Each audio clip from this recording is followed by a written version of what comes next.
I think we're all, Kelly, we're all good. Sharon's not here. Kelly's on this week and next week. Already in, yeah. Welcome to the Fluvanna County Board of Supervisors meeting on February 18th, 2025. And we will have a pledge of allegiance. Pledge of Allegiance to the flag of the United States of America and to the republic for which it stands, one nation, under God, indivisible, with liberty and justice for all.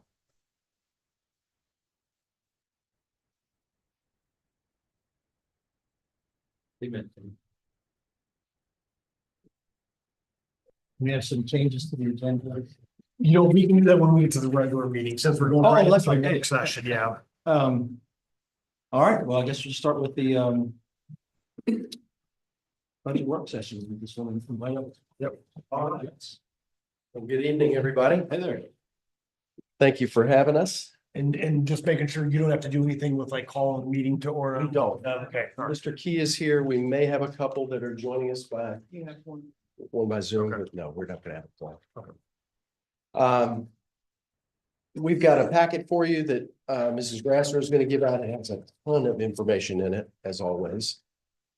I want to be respectful of the time, obviously, and the night that you have ahead of you. So I'm going to really jump right into the meat of what's included in the school board's adopted budget. And if any of you want to pause or you want to stop, you want to go a little deeper, I'm happy to do that. I've provided in the slides a lot more information than we're going to be able to go through.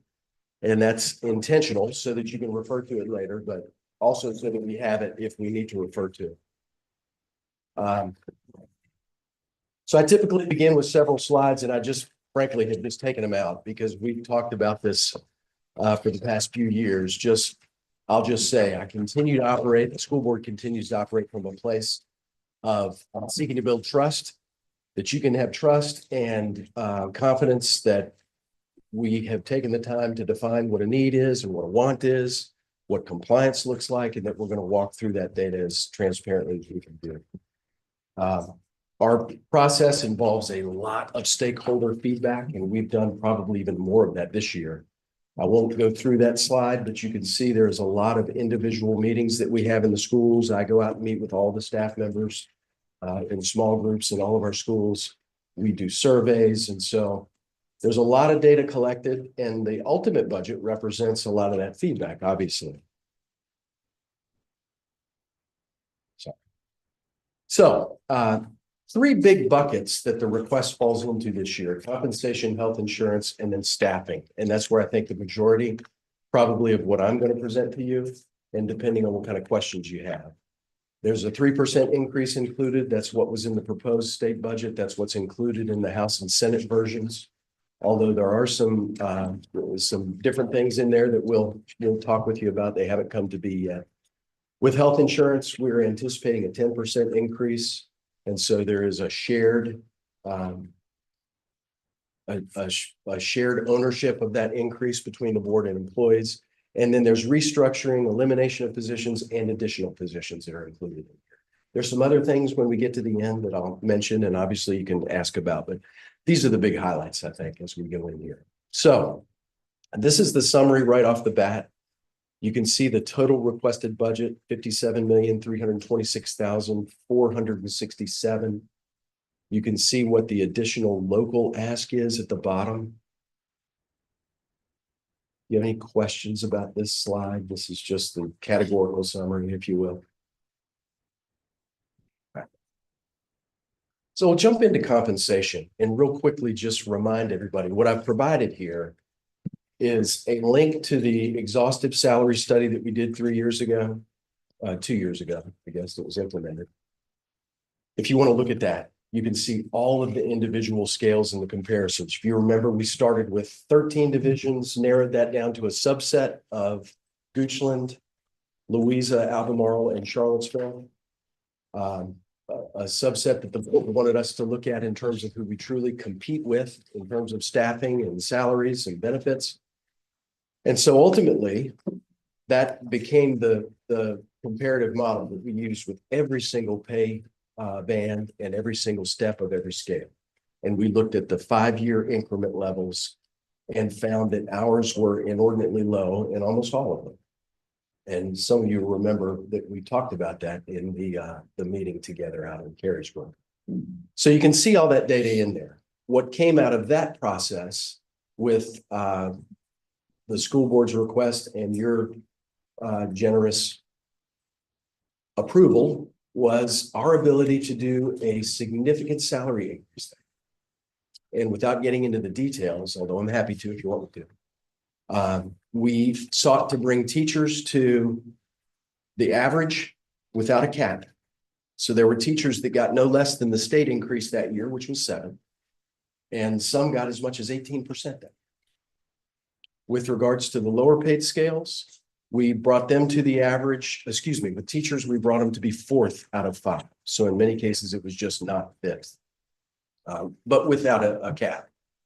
With the lower paid scales, we brought them to the true average. We did cap those increases at 13%. And then with these, the pay bands, we brought them to be not last and capped them again at 13%. So nobody got less than the 6. And some people got as much as 13, or in teachers as much as 18. And that was incredible that year.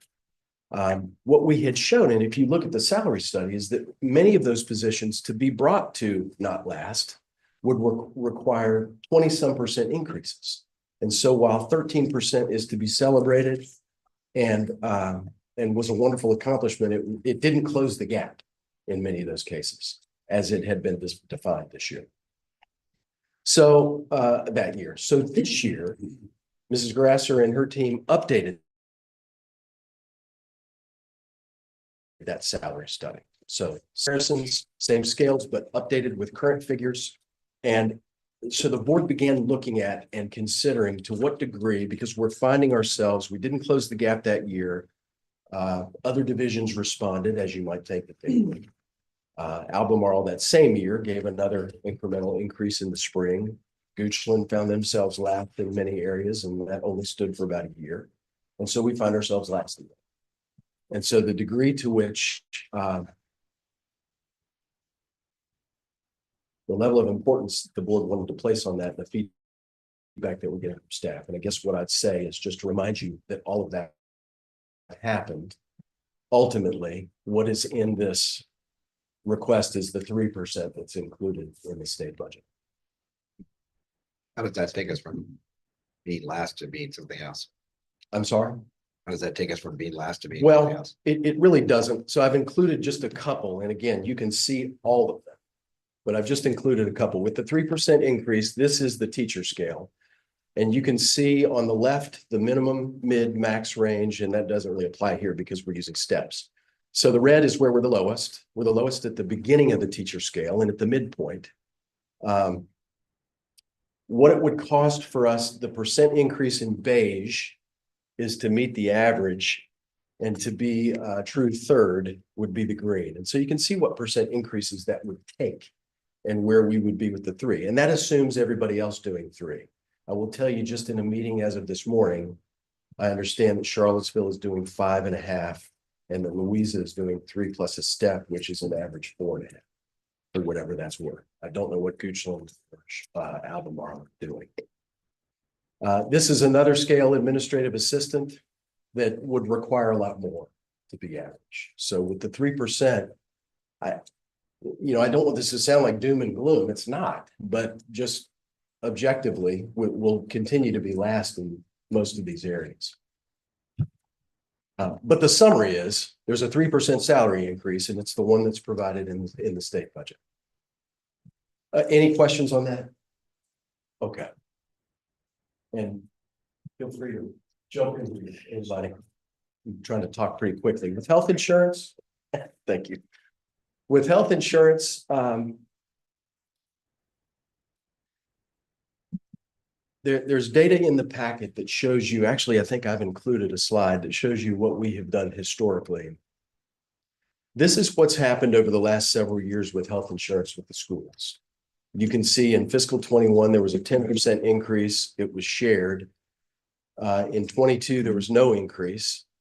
23, 6%, 8%, 9%. And for the past 3 years, there's been none of that passed off to the employees. So this year, in anticipation of a 10%, and I know this data is small. The board looked at what it would cost to absorb that full 10% increase, what it would cost to pass off a quarter of it, 150, half of it, and 3/4. And so ultimately, this budget has the board absorbing 3/4 of that increase and passing off quarter of the increase. And you can see the different models here with what the rate increase will be for our employees. And if it's of interest, in the middle, the kind of orange, that's the enrollment in each of our plans. So we have 3 different plans, 5 levels of participation per plan. There's a richer plan, if you will, and a higher deductible plan, and then the high deductible plan. And so you can see the rate increase, and the one that I've circled in orange is the one that the board went with, and what's included in this budget. The cost of that is $450,000. Those rates, you're projecting page 15. Thank you. Page 50. Yeah, thank you. So just to clarify, that's a full coverage of 10%. You Meaning, said full coverage? meaning that all of the increase is absorbed by the school budget. None of it is this none of it being passed on? No, this is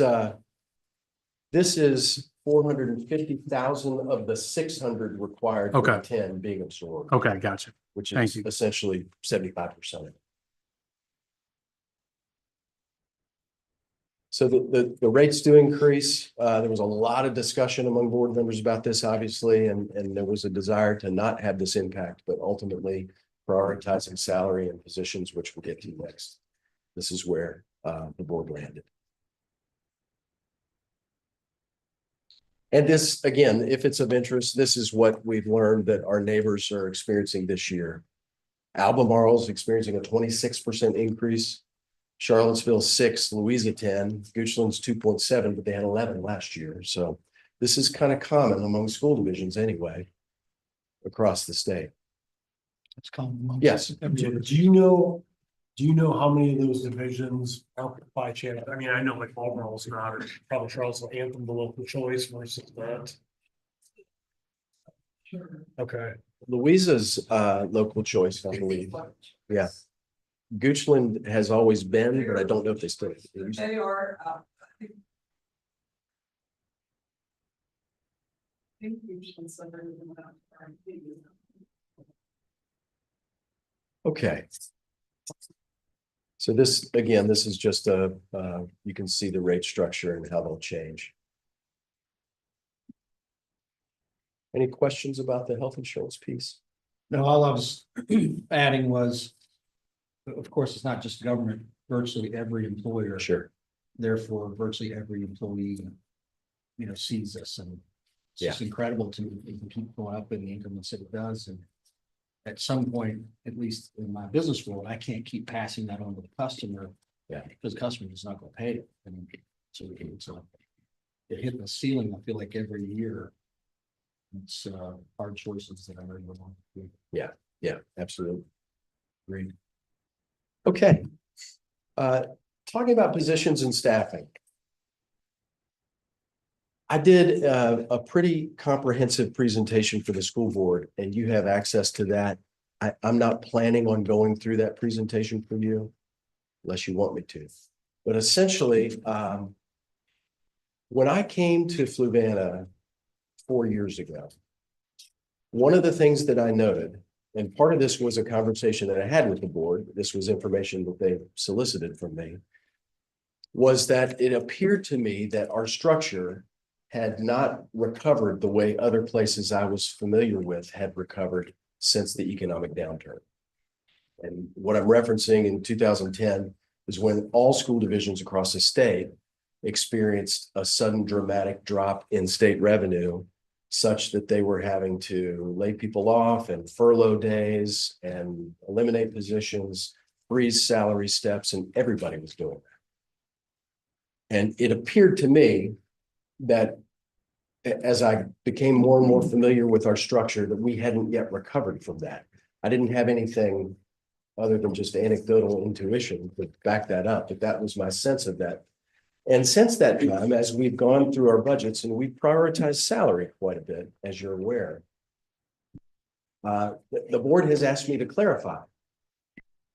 What is your honest assessment of this and where do you think we need to go? So that's where this was born. And I'm just simply sharing for you the way this structure looked in 2011 is where I went back, was significantly different. And I won't go through all of these, but you can see there's 2 assistant superintendents, 2 directors of instruction, 1 secondary, 1 elementary. That wasn't uncommon in divisions of this size. The instructional coaches at each school and the intervention positions and the coordinators I'll call your attention to that were eliminated for a variety of reasons. And my presenting this to you is not to disparage the decisions at all. I wasn't here for that. I'm just simply stating that this happened. And so the structure then, I think I've quit working here with you, Eric.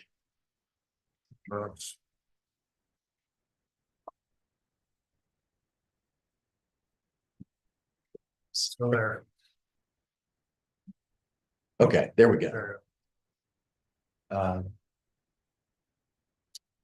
Okay.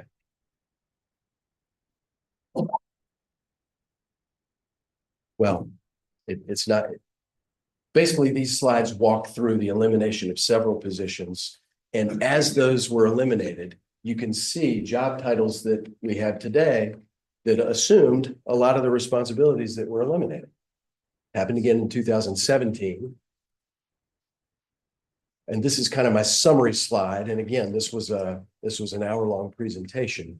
But the green represents support positions related to instruction that were reduced. So on the left, that's what was. On the right is what is now. And then the red are the leadership positions. Again, a reduction of basically 5.5 positions across leadership and support over the past, let's say, 10 to 12 years. And there are no positions added. No. Well, when I say no positions added, none of these were added. There, But within this particular level of management, let's say. yeah. Were there positions that were added in? There were, I'd probably have to have my full slide deck to really walk you through that. Last year, you might remember we added a coordinator of mental health. Yeah. Yeah. So But that wasn't on there in the previous period of time either. that's right. So apples to apples, what you had before and this is what you have now. I mean, I understand that a mental health coordinator or something that It's probably should have had, but never had. in my mind, it's not relevant to this structure. And the reductions that happen supporting instruction, I guess, if that's the point. Yeah. Hey, I'd be happy to pull up those slides and go through this. I just, yeah, I think, but Thank you for not. happy to do it another time. Same thing in operations. Again, just a reduction in positions over time. These slides link to a full presentation. I'm not going to go into them. But when you look at instructional positions, this is the annual school report that is available to anybody to see. And I think this came from table 17, correct? Yeah. Yeah, okay. It measures instructional positions per 1,000 students. And using the same subset of divisions, what this illustrates is that Fluvanna had fewer instructional positions, less positions. Until using some of the ESSER money to buy back some of the positions that were eliminated. And I'd have to go back to those slides to show you, but the instructional support positions, the coordinator positions, were many of the ones that Fluvanna used the ESSER money to put in place. And that's when we started to come into the mid-range there, and we're starting to drop down. I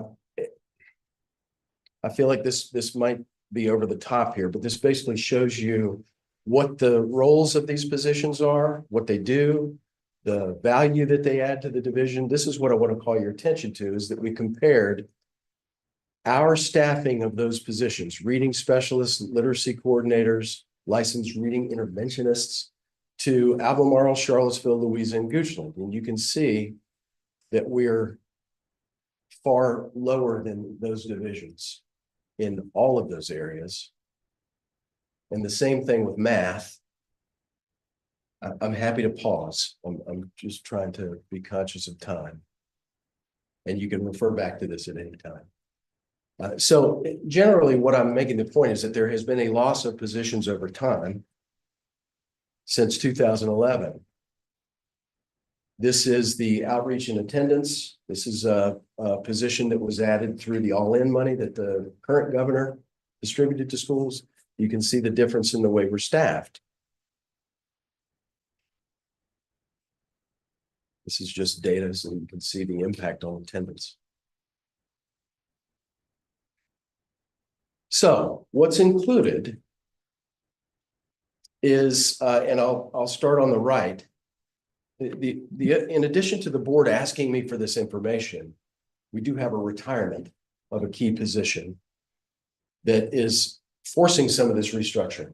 So we're eliminating the executive director of finance and instruction, eliminating the director of instruction position, replacing those with an executive director of instruction only and a director of finance. And that's a financial wash. Any questions on that part before I move to the left? Okay. The addition that we have included here is a second behavioral specialist, and I'll walk you through what those folks do in just a minute. A director of human resources. We're one of the only school divisions I can think of that doesn't have a dedicated human resource generalist, specialist, or director. And we're the largest employer in the county. So a director of human resources, a coordinator of instruction, because we are eliminating one of the director of instruction positions, and a coordinator of alternative education and student services. Some of this is pulling back. In all of these cases, none of these positions, with the exception of the behavioral specialist, are positions that didn't exist in 2011 in some form. This walks you through the essential. Did you have a question? Okay, sorry. This walks you through the essential job functions of each of these positions. I don't know if you want me to work through those, or, I mean, generally speaking, if you feel like you have an idea of what the director of human resources would do. For us, it's a for everybody, it's a highly regulated field. I would say that for schools, it's especially regulated because of licensure and compliance issues.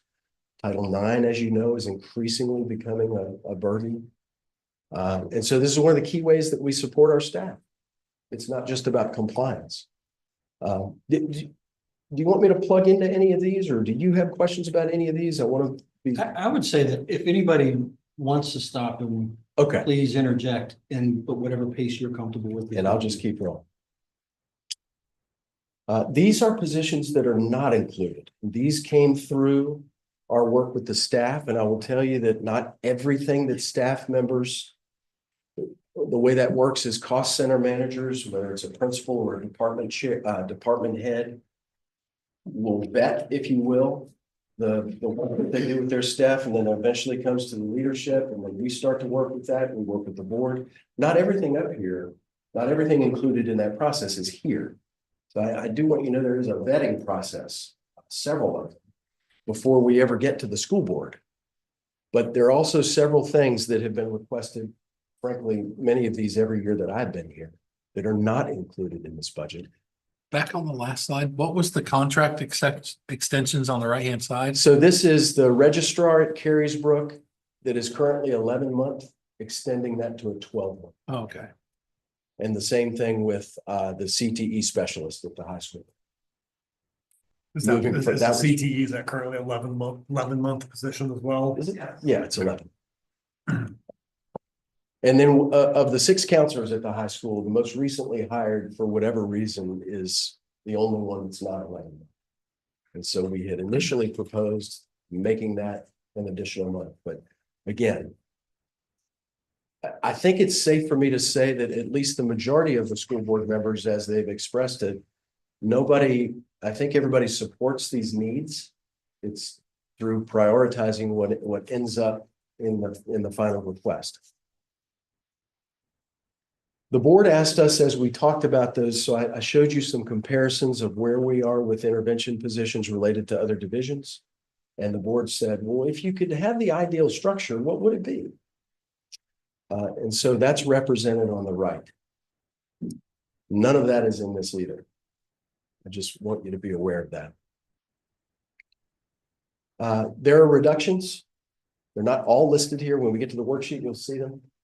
But because we're doing the Centegix alert badges that you worked with us on with turn back money, the visitor management system that we have now in place, we get that service with that new company free of charge. So we're able to discontinue Raptor. Same thing is true with School Messenger because of our new web platform. And then Forecast 5 is basically a budgeting forecasting software that we have subscribed to because we're able to do the 10-year lookout longitudinal enrollment study, again, that was approved by this board for turnback money. We don't need to do that anymore. So those are all eliminated. Last year, you can see there were offsets of 3 teachers at the high school that were reduced. There were other reductions of part-time staff to a little more part-time, full-time to part-time. We eliminated, passed on testing fees, PSAT and SAT, reduction in software that had previously been bought with federal funds. Can you speak real quickly to the passing or what you did with the SAT, Sure. PSAT testing? I'm sorry? Can you speak to what was the change in Yes. SAT, PSAT? So previously, if students took the SAT or PSAT, and they certainly were encouraged to do that, and at one time, I think all of a grade level did. We did the SAT at 8, 9, 10, 11, and the SAT at grade 12, and kids could sign up to take them at school.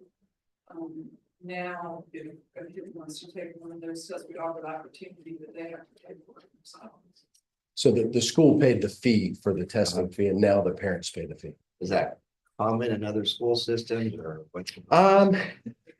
Yeah, it really does. Last year, when we looked at that, we found I wasn't able to find a common thread. And does it, is there any information on the outcomes of whether somebody provides it or doesn't? Does it affect? The concern is. Does it affect students in, say lower income students versus higher income students more? And or how do we measure our testing scores and so on? My concern has always been that in Virginia public schools, the first time you take a time test is the PSAT or the SAT. PSAT is used for national merit. SAT is the one that is for college and business. One of the things we were seeing as trends, a lot of the colleges were made themselves test score option. Well, now schools found out that probably isn't the best model to use, and so they're pulling back on that. There's now starting to require testing in, or you can't get into certain programs unless you took tests. So my concern is that you may have a family where the parents are more either aware because they've been to college and they understand the importance of this and they're pushing it and are paying for it, and you might have underprivileged students who don't have that opportunity, even though we're encouraging it at school, they might not go to the effort of trying to get money to pay for the test and that sort of thing. And they do vary. I mean, like the PSAT, I think it's something like $15. And then the SAT is more expensive, certainly. Was that a recommendation that came from staff or from the school board? Well, when we asked staff about offsets last year, this was one of the things that was suggested. But we've heard a lot of feedback from the community that they would like for us to bring it back. Yeah. We do continue to pay for the AP testing, and that is a pretty substantial cost, about $35,000 for AP. It'd be hard for me personally to say that was our recommendation from staff. I think at one time we passed those fees off and then we started to absorb the fees. And I think the suggestion was we could go back to that to save some money. It was, it's really hard, I think, for us to to address your question about outcomes. It seemed as though there were more and more secondary, higher education institutions that weren't requiring it. Many of them are going back to requiring it now. It's hard to keep up with those trends. We have seen a sharp decline in students taking it. For sure. I think really in the next couple of years, we'll be able to tell, it's either you'll see a decline in scores and or a decline in students taking. That's what you're really going to see. Yeah, it just seems like, to your point earlier about, you know, your concerns and where that might lie and what the impact is.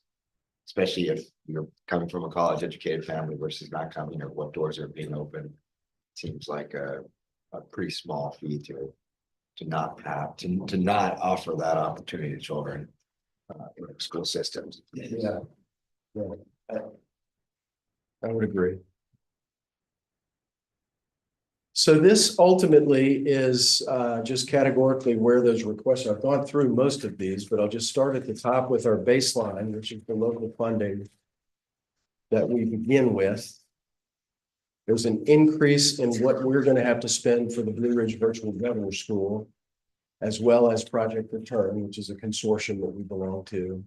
A reduction in federal funds. And so those are the first things you see. Compensation, we talked about the cost of the 3% increase and the 450, which is 3/4 of the 600 that it would take to absorb the full 10%.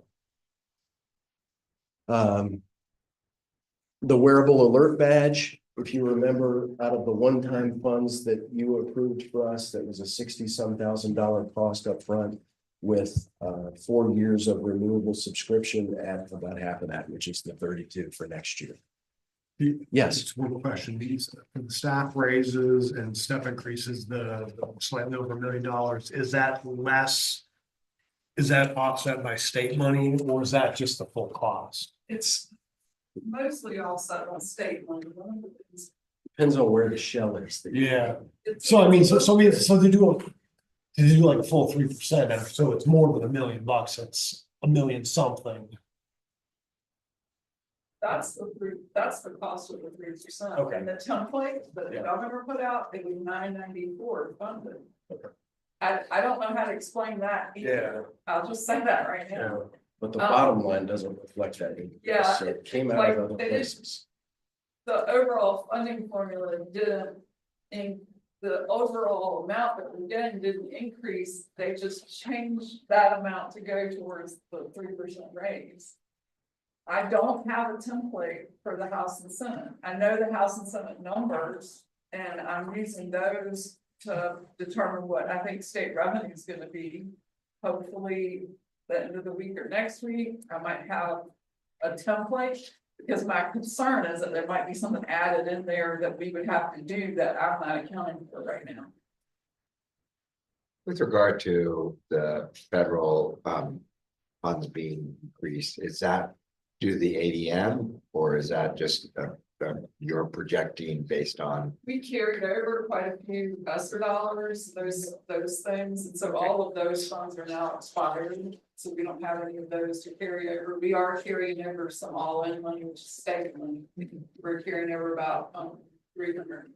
It's close to $370,000 of that we're going to carry over. That it's just based on those funds that are expiring. And we use kind of our best estimates on Title I and all of those.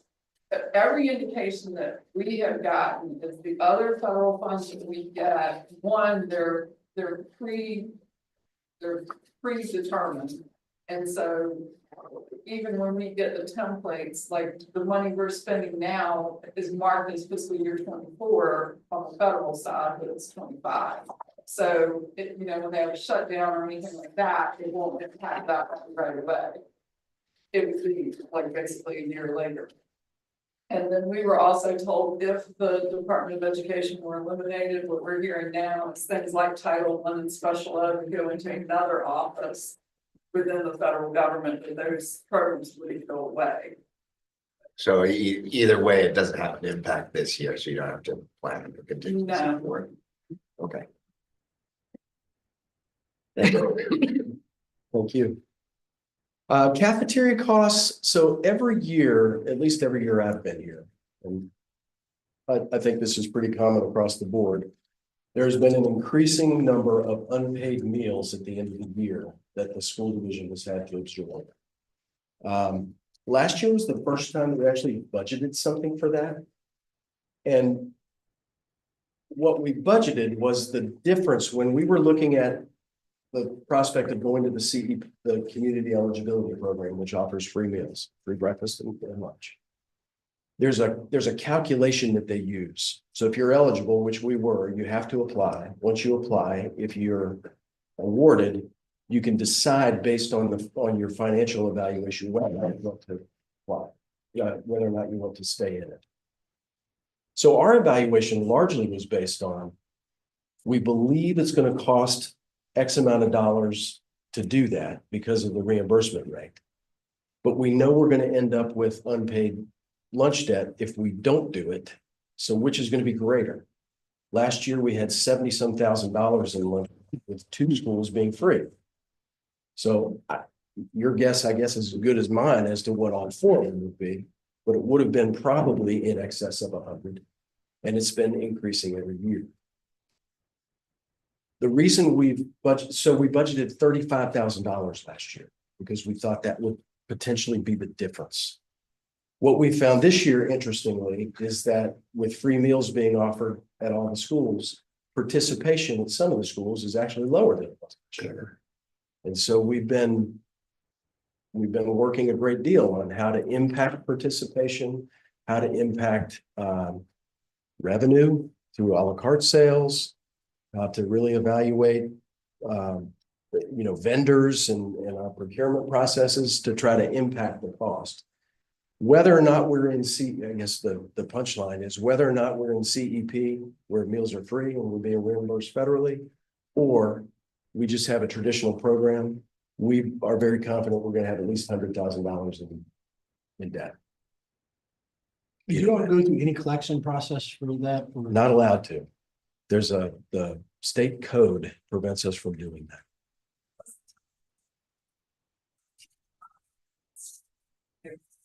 They work to collect that, and if they were able to get it, then they cover a portion of it.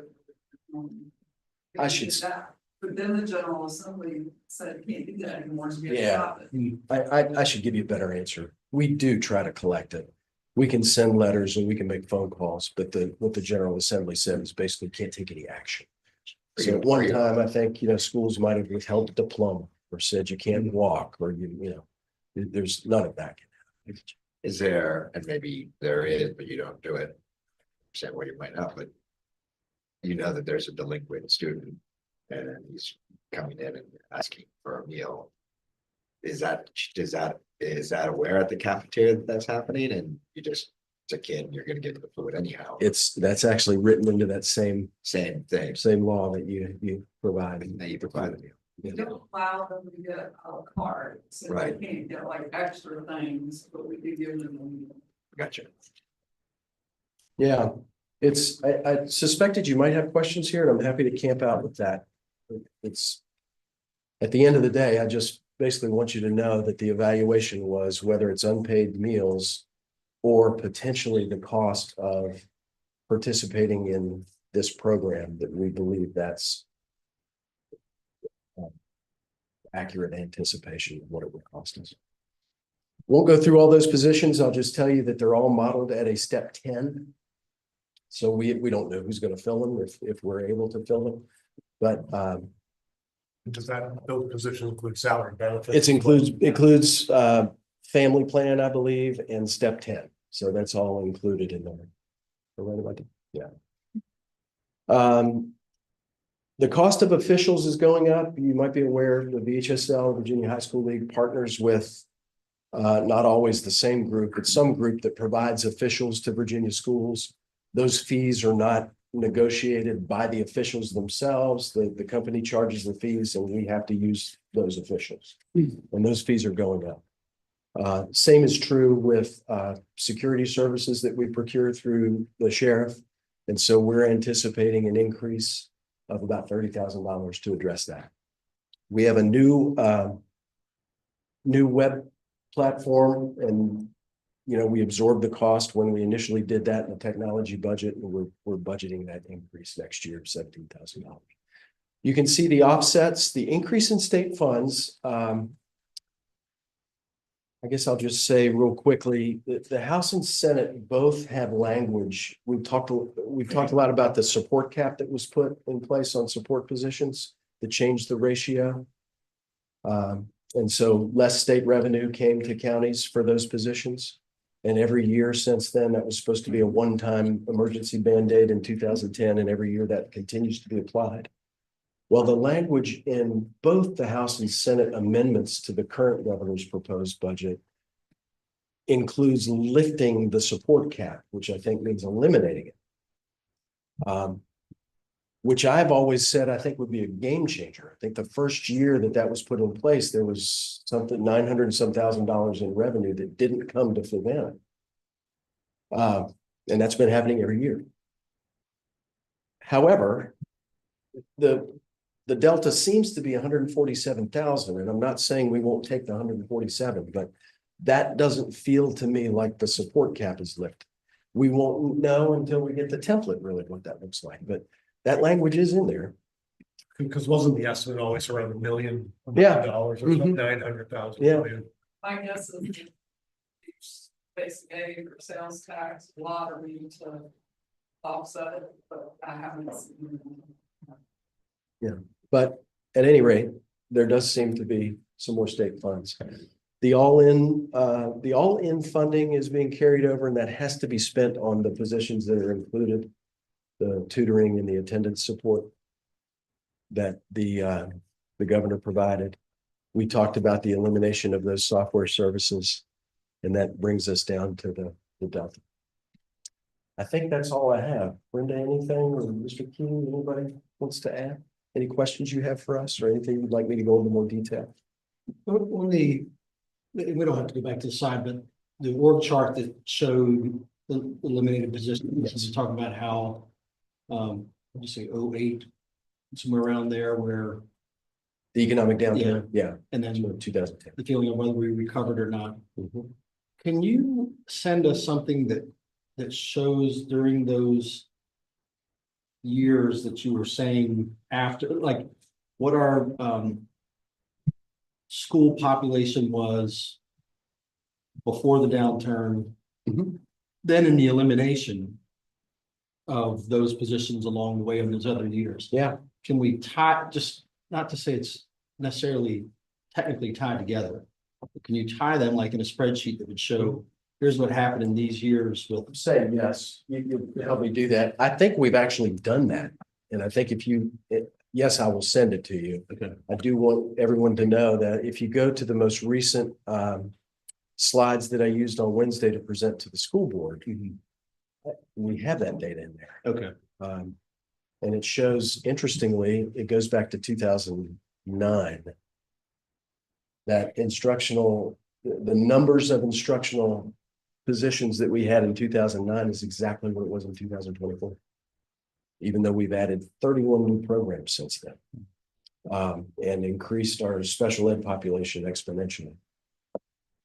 But yes, that's in there. thank you, because I know, so you and I have talked a lot about staffing compared to number of students and what things affect that, and I could ignore it, but I get those calls, as I assume others do, or those communications to board members of, hey, how come if, the numbers are down 400 kids, but staffing isn't changing, it's going up?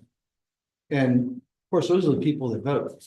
And if we ignored those questions, then they might vote for somebody that is more aggressive on funding. And so I had 2 people today who called asking that.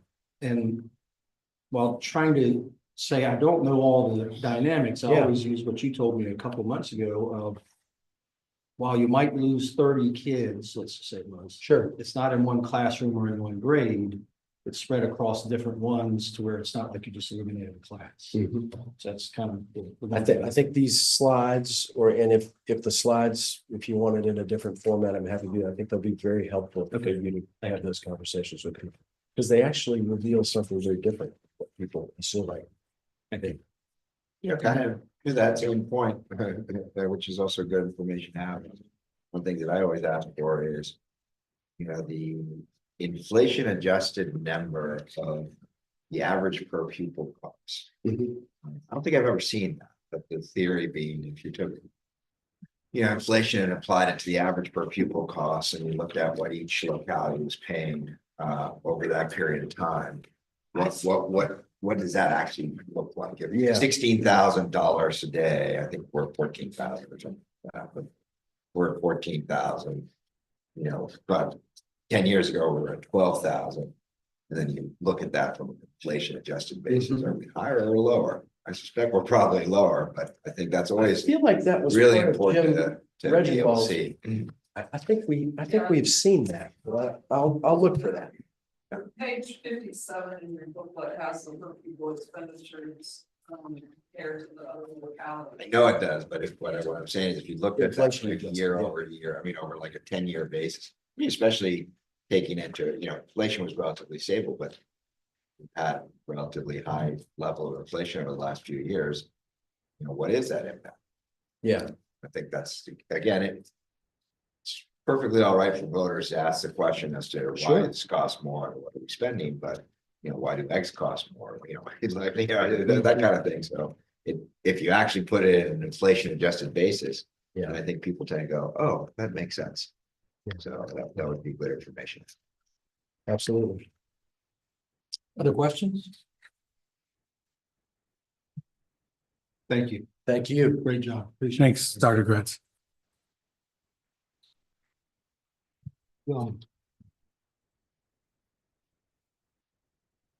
So I guess we'll go ahead and recess, won't we? Yeah, if you want to just take a quick break, and grab a little something and come back at 10 minutes. We don't need a motion for that. No. No, since we don't have any closed I session thought they or were anything. doing That's That's reconvene at 6 p.m. Yeah, We'll be back. part of the sales tax is for schools.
The pledge of allegiance. Pledge allegiance To the flag of the United States of America, and to the republic for which it stands, one nation, under God, indivisible, with liberty and justice for all.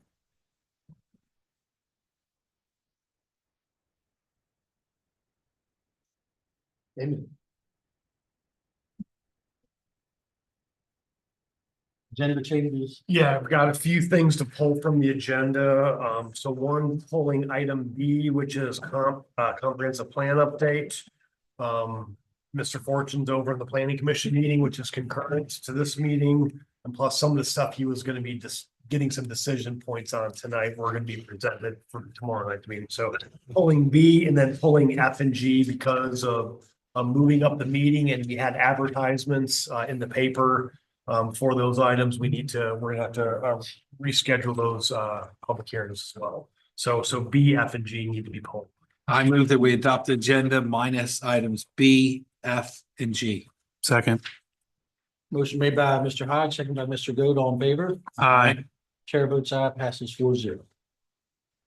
All right, county administrator's report. Yep, so a few things to report. So I want to welcome Stephen Pleasance.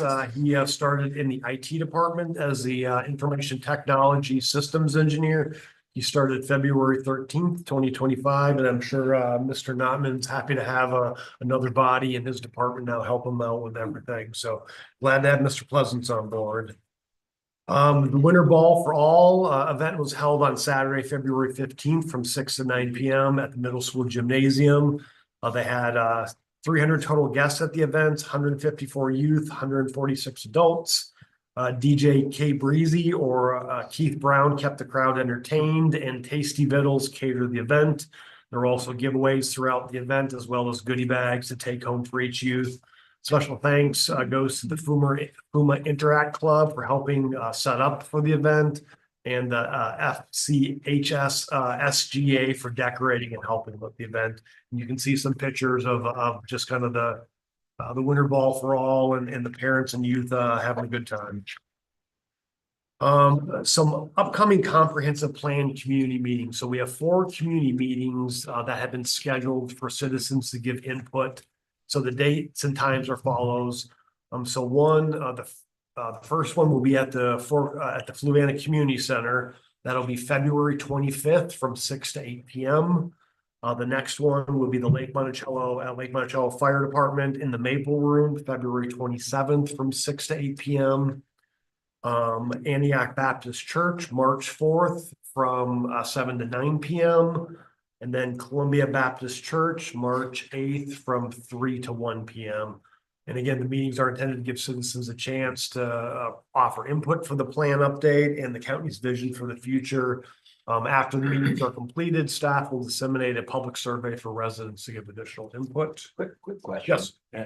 I don't think we may have it, but if we do, I don't know that we do. Do we have like a group calendar for events like this, right? That, was just published to, that we could just subscribe to and just put that on there, and that way we know.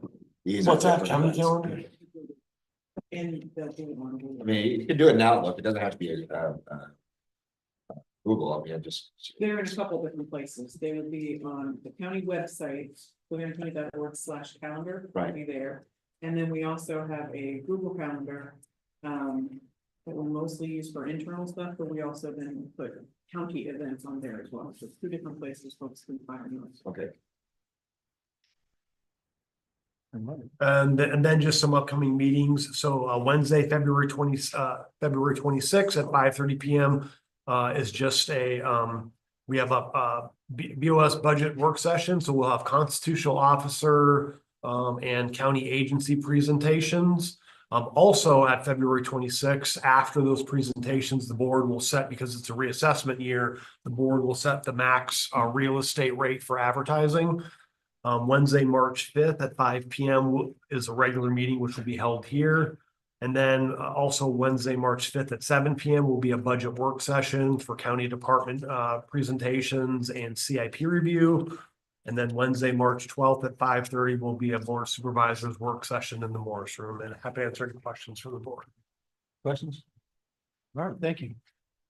We will move, excuse me, on to the first round of public comment. Anybody wishing to address the board, please come to the podium and state your name and address, and remember to keep your comments to 5 minutes on topic and direct it to the board. Anybody wishing to speak?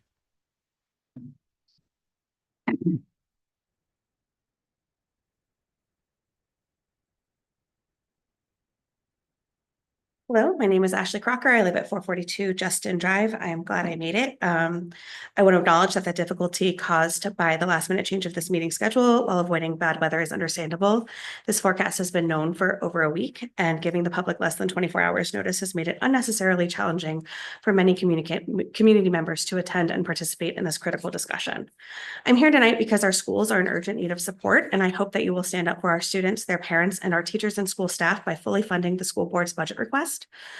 The budget proposed by the school board is not excessive. It is the bare minimum required to ensure our children receive a quality education. As a parent and taxpayer, I believe that nothing is more important than investing in our schools.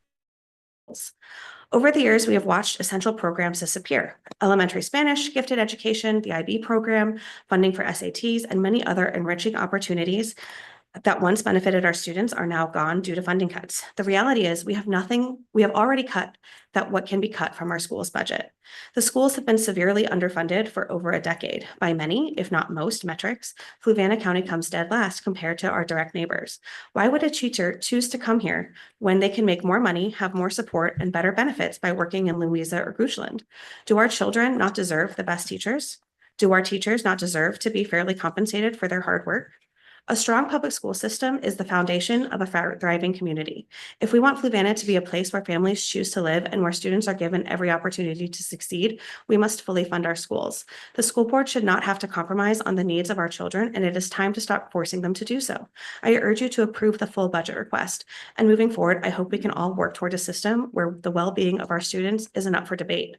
And just so you know, I vote too, and a lot every single year, and so do a lot of people who agree with me. Thank you. Thank you. Anybody else wishing to speak? Seeing none, we will close the first round of public comment. And we will go to presentations. Item 8, EdTech update for Gateway Sign Committee. Says Mr. Wells. He's not here. Okay. He couldn't make it. Good evening. So I'm here with a few of the Ed Tech Committee subcommittee that looked at gateway signs for the county, coming in and out of the county. And with me is Nina Monroe, Kathy Tatro, and Susie Morris. Petra, sorry. Oh, sorry. So I'm gonna let them speak, and then I'm gonna help if they need help. And then how you doing? And when you want me to just move on the slides, just let me know. Okay, cool. All right, yeah, that's good. So I thought we would just start out. We were part of the request, I think, came from you all, that we look at gateway signs for the community. And so our group has been working since last May, and we've been out to sites and we've talked to people and we've looked up VDOT things and a lot. And so that's where now we come to this part of it to bring back to you what we found out. There's been a total of 6 primary road sign locations that we're looking at, and now 3 for secondary. So a total of 9 signs is what we're trying to see. So I'm going to let Susie talk to you about the next slide, if you will.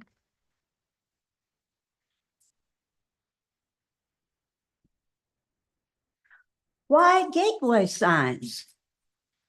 Well, first, they can give a first positive impression of the county, and it might be a lasting impression.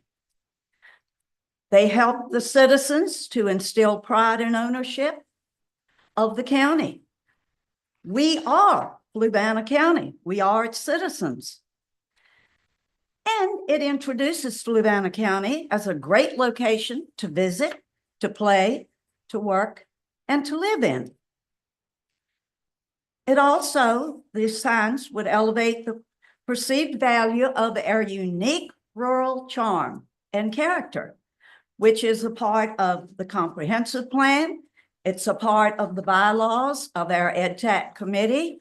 It's part of the mission statement of the county. And it helps the community stand out from surrounding counties. We don't want to get too far behind some of our neighbors who have just started and are looking to put up these signs very shortly. They should be attractive, well-maintained, and large enough to make a statement. And of course, they work with the development department, which is working on tourism and making Fluvanna a destination for tourism and find Fluvanna.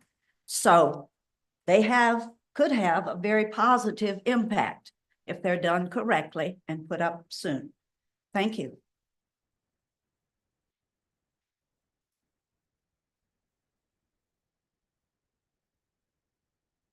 Hi, everybody. So on the slide, you'll see there are two proposals for the new signs. The bigger one is for our primary roads. Those are the ones that are kind of say, you know, welcome to Fluvanna. If you're Louisa coming to Fluvanna or Goochland coming to Fluvanna, Buckingham coming to Fluvanna. And those signs are going to be approximately 8 by 4. They're going to be on 2 legs, possibly 4 by 4. And then the ones for the secondary roads are going to be a single pole. They're going to be as part of the 4 pillars of the program. It's going to be it actually talks about the agribusiness, the outdoors, history, and arts. Those are the 4 pillars. All right, and then as far as the area where they're going to be in the blue stars, those are going to be their primary roads. Those are going coming in from Albemarle County, Goochland, Louisa, and I believe the other one is Buckingham, yes. So the one in Buckingham County, there is one there now, but we're looking to kind of rehab that one. And then the one coming in from Goochland at Columbia, that one also needs to be redone, repositioned. When you said the Buckingham, you mean where the bridge, the Yeah. James River Bridge, yeah. Yeah. Coming from Buckingham, it's on the left side of the bridge, yes. And I said the secondary roads are in the yellow stars, and those are the ones that are obviously VDOT deems them secondary roads coming in. So a total of 1, 2, 3, 4, 5, 6, 7, 8, 9, 9 signs altogether. Questions? Yeah.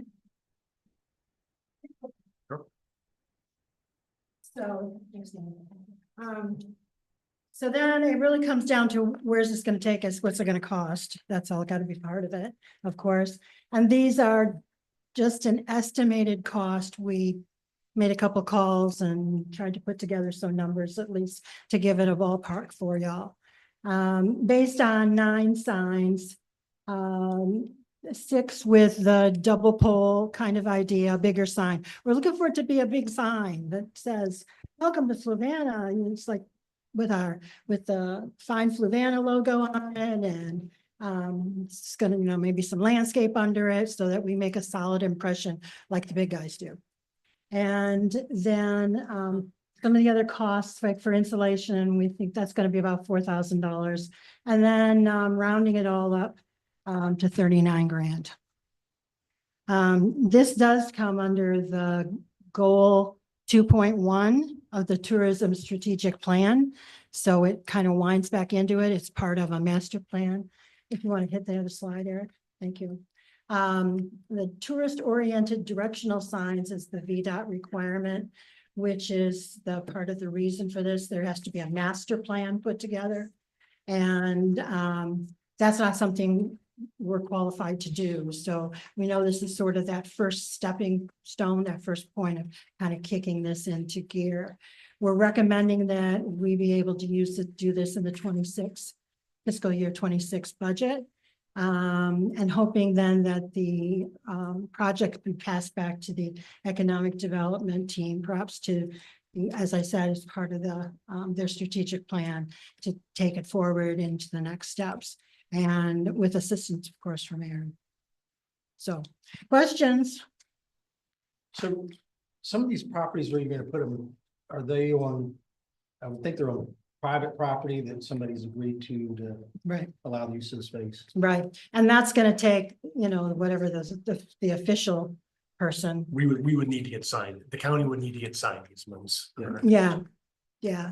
So there would be a little bit of that. When we went out and looked at them, we were kind of looking at possibilities, not like right where the line is, but maybe in a little bit. We start to look around and say, well, if you're coming off of the highway and you start coming down 15, and once you pass, the corner, if you get down by the little pump area, maybe that, because then we don't have to pay for that. So there's things like that we can try to work into some of them. And some of them, like Nina was talking about, the two places that already had signs that need some rehabbing or redoing. Those already live there. So we think that could be just an update, Didn't one at Zions, didn't they take that over and use it for commercial purposes? Yeah, because, there was not apparently, We didn't have signings. there was no sign easement there. But I do see that they say Fluvanna County on their sign, and it does. roll They do. through there. I think Was what, it? Welcome to Fluvanna. I think what they're looking for is Yeah. uniform signage Yep. through all the entry and exit. Exactly. Right, so it looks, there's a consistency to it. That just by itself just brings up the impression that you make upon visitors. And thinking about, it'll be cool to come home from work and you drive down, you turn, and now it's Fluvanna, and it put a smile on your face, you're home. And then to the people who are gonna visit us, hopefully, that will entice them to think in a very positive way about us and in a curious way.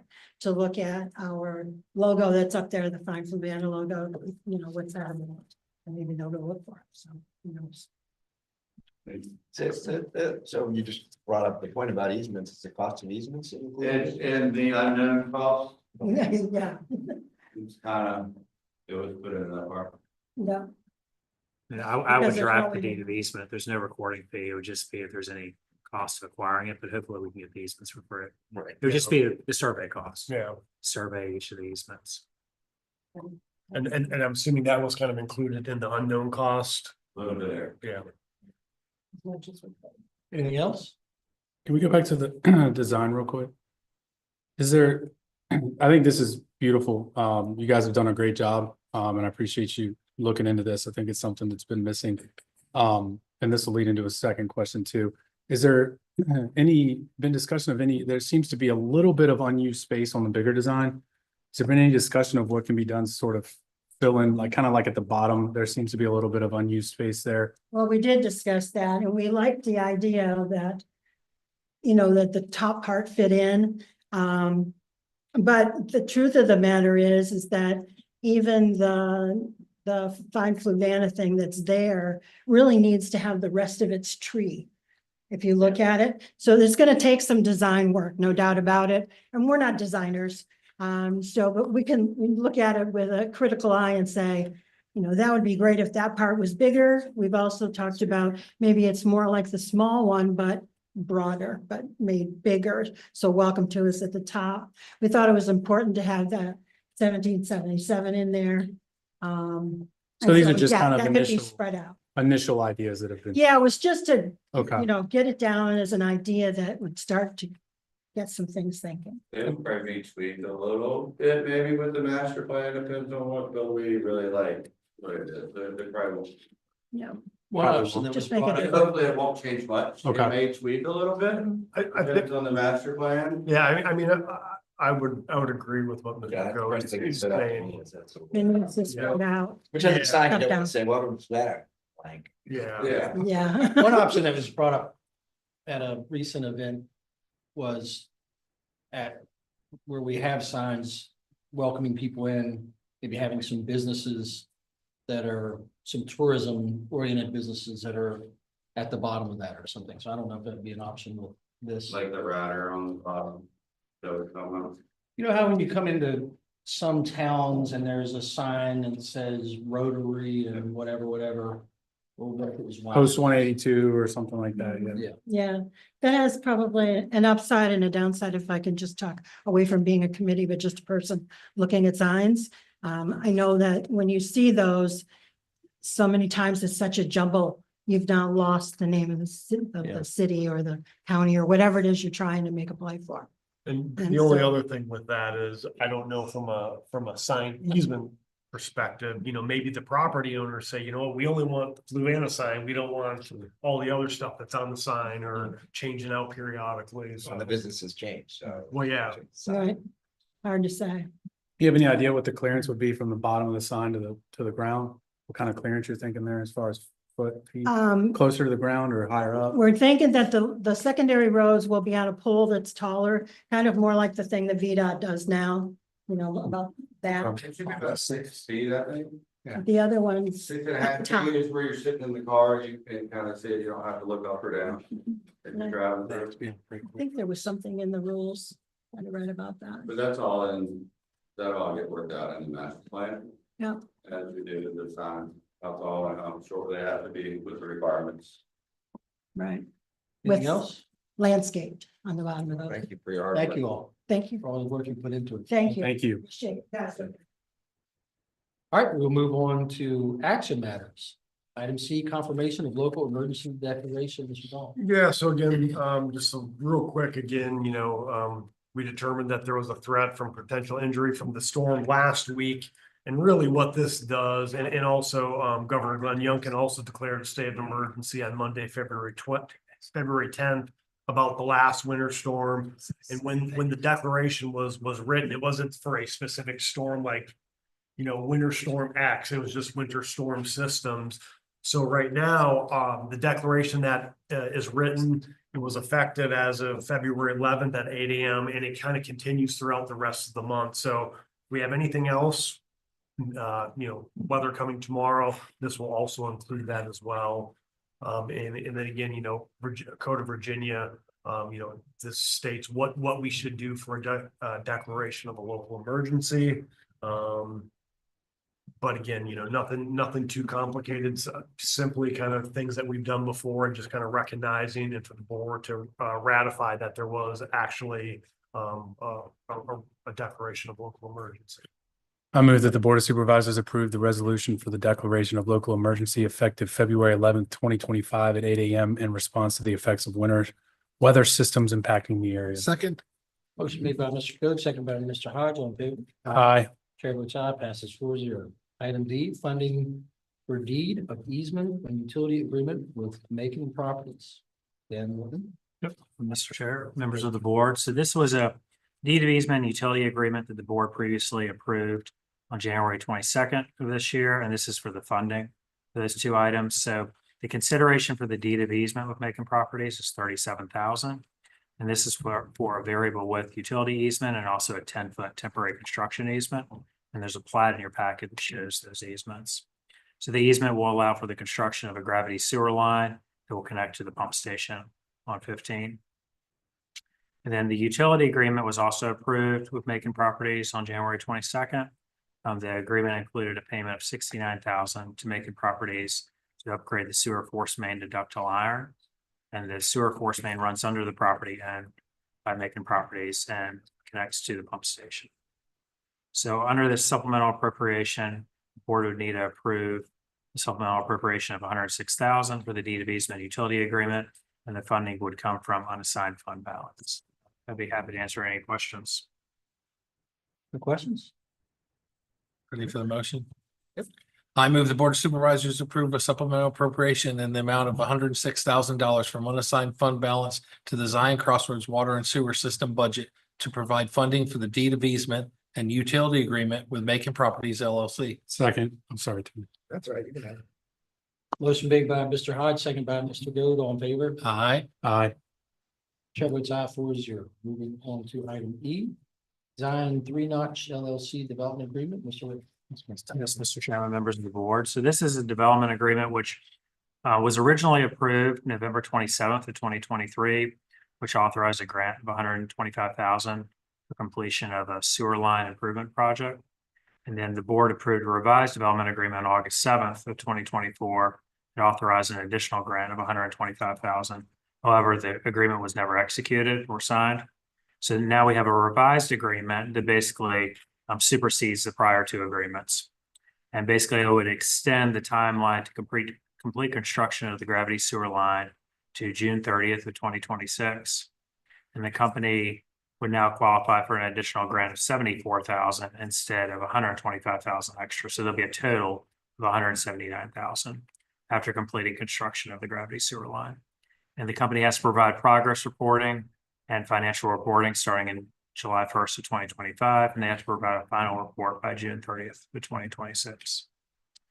So the funding has actually already been approved. That was approved at the August 7th meeting. So this will just be a motion to approve the revised agreement. I'm happy to answer any questions. I move the Board of Supervisors approve a resolution authorizing the revised development agreement between Fluvanna County, the Economic Development Authority of Fluvanna County, and Zion 3 Notch LLC, and authorize the county administrator to execute the agreement subject to approval as performed by the county attorney. Second.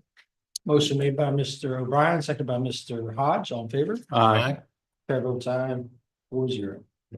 Moving on to consent agenda. Anybody have anything? All right, unfinished business? Well, you need to adopt it, right? Yes. Yeah, move we adopt the consent agenda as presented. Second. Motion made by Mr. Goode, seconded by Mr. Hodge, all in favor? Aye. Chair votes aye, 4-0. Now move to consent agenda. Oh, no, to unfinished business. Unfinished business? I don't have either unfinished or new, but again, sort of that whole discussion about the assessment form, what options are available. I don't know. We want to discuss that right now, but I thought that would be based on the information that you had provided, Mr. Whitten. There wasn't necessarily anything excluding us from adding additional language that might have to clarify the equalization rate and how that works out. And as discussed, many constituents are still very confused and feel that, you know, what should in fact be kind of good news to them, hey, your property values increased, you know, by a substantial amount, doesn't necessarily automatically translate into the corresponding increase in taxes. I think if we can redesign that, working with the Commissioner of Revenue, to include language that would explain that a little bit better. Not that the FAQs weren't good, but just a little graph or a little something that does that, if that's allowable by law. You mean on future letters, Mr. O'Brien? On future assessment letters? Future assessment. And so it's actually interesting in counties that assess every year that have an in-house assessor, they're required to put the equalized rate on the notice. So we're not required to. So obviously we could put the optionally, we could put on the rate. Or at this point, we can publicize the equalized rate. And then whatever the rate, if there's a rate that the board approves above that, it's just called an effective tax rate increase. Yeah, and then I guess corresponding to this, we could, nothing stopping us from setting up a little webpage that provides the examples as to how that might work with the math, so that somebody can see, you know, average house, equalized rate, you know, board sets it, you know, the graphics explaining that. Because as you that was saying, you spoke to somebody for, you know, 25 minutes, and after that 25-minute conversation wasn't clear. Yeah. I think it's second nature to us, but not second nature to the. Yeah. Yeah, and you know, the folks out there. The one thing is, I mean, you know, certainly the form, because I've got my reassessment notice here. I mean, you know, and it certainly states on the back page of the notice, you know, and I'll just read specifically what it states. Please note that the tax rate shown for your 2025 reassessed value is the 2024 tax rate and may not be the tax rate applied to your property in 2025. The tax rate for the 2025 reassessed value has not yet been set by the Board of Supervisors. Virginia State Code 58.13330 requires that we use the tax rate for the previous year if the tax rate has not yet been set. And so I think that was, I certainly know that was a lot of angst, I guess I will say, with the residents of seeing what the tax amount is and maybe not. Again, They don't read the fine print. I think that's the thing. I think it clearly stated on the back, and I think what people did was got excuse my French, pissed off when they saw the number and never flipped it. and completely understandably never flipped over the form to read that that explanation on the back part. And again, I want to clarify, I understand why you would get ticked off and see that number and not turn over your form and blow hot and want to call somebody and voice your complaints and concerns. I certainly understand that. I guess my question, and maybe this is more for Mr. Fairchild and Mr. O'Brien, you know, in previous years, I guess assessments weren't quite as high. Was there this much concern with reassessment letters? And I guess what I'm asking is, was the concern this year maybe amplified because of the amount of increase? I mean, if you're a property owner, you've been here for a while, you've gotten an assessment letter before. I don't recall either of you in some discussions that we've had about it, recalling something of this nature in past years. Yeah, no, I mean, historically speaking, you know, the last time we had a significant change that I think raised everybody's attention was actually on the downside versus the upside. And, you know, that's where we had a 25% decrease in property values. It was closer to 30% almost, yeah. 30% decrease in property values. We changed, we were reassessing every 6 years and 5 years. Okay, I thought it was 5 years, but somebody said 6. And so we changed to from every 5 years to 2 years with an administrative assessment, one of the 2-year cycles, and full assessment on a 4-year cycle. That helped to stabilize the process so that you wouldn't have these huge cycles, because when we reassessed in 2007, we were at the peak of the market, and when we reassessed in 2012, we were at the bottom of the market. And so that's what resulted in this huge variation. The idea of doing it every 2 years, or in larger counties where they do it every year, is to help normalize that rate so you don't see a significant change from that perspective. Having said that, you know, we are still facing a housing market that is, you know, very hot in a sense, and especially in certain types of homes. And I've often spoke about Fluvanna County as being, you know, as providing a very excellent value. But, you know, the whole area, we continue to see the increases. We're a median home in Charlottesville, almost 550,000. Fluvanna County is typically 25 to 30% less than what you see there. So that corresponds with the rates that we're seeing. So, you know, I think the good news, if I was to look at it and say, hey, remember back in 2007 when your home was worth 280,000, you know, well, here we are in 2025, 18 years later, and now your home is worth 325,000. You know, that's kind of normalization that you would expect, but people don't look at it from that period of time. So I don't know if that entirely answers your question, but it does like that. My comparable during my term wasn't real estate, it was personal property, I think 3 or 4 years ago. And it was similar reaction on social media of, if you think I can sell my truck for that, then X. And we know what COVID did, values of vehicles and boats and so on. So it was a similar reaction then, at least in my district. Probably a pretty similar quantity of people. And that's kind of say that the difference is that, you know, there, yes, you have, you know, truck that maybe you're trying to sell that's used. And the same thing when we had the downturn, people were saying, you know, at the peak, before the peak, or in that period of time, I think they were saying, I don't think I could get this value from my house here. You're assessing me like this value right here. And that was the problem with, you know, the 5-year cycle for the assessments. 2-year cycle, a little bit less. I think that, you know, objectively speaking, if you looked at what has happened in the area and the assessed prices that came in, I think the assessor did a good job. And they are marked at what is the going rates, which is the objective of the assessment, is to market.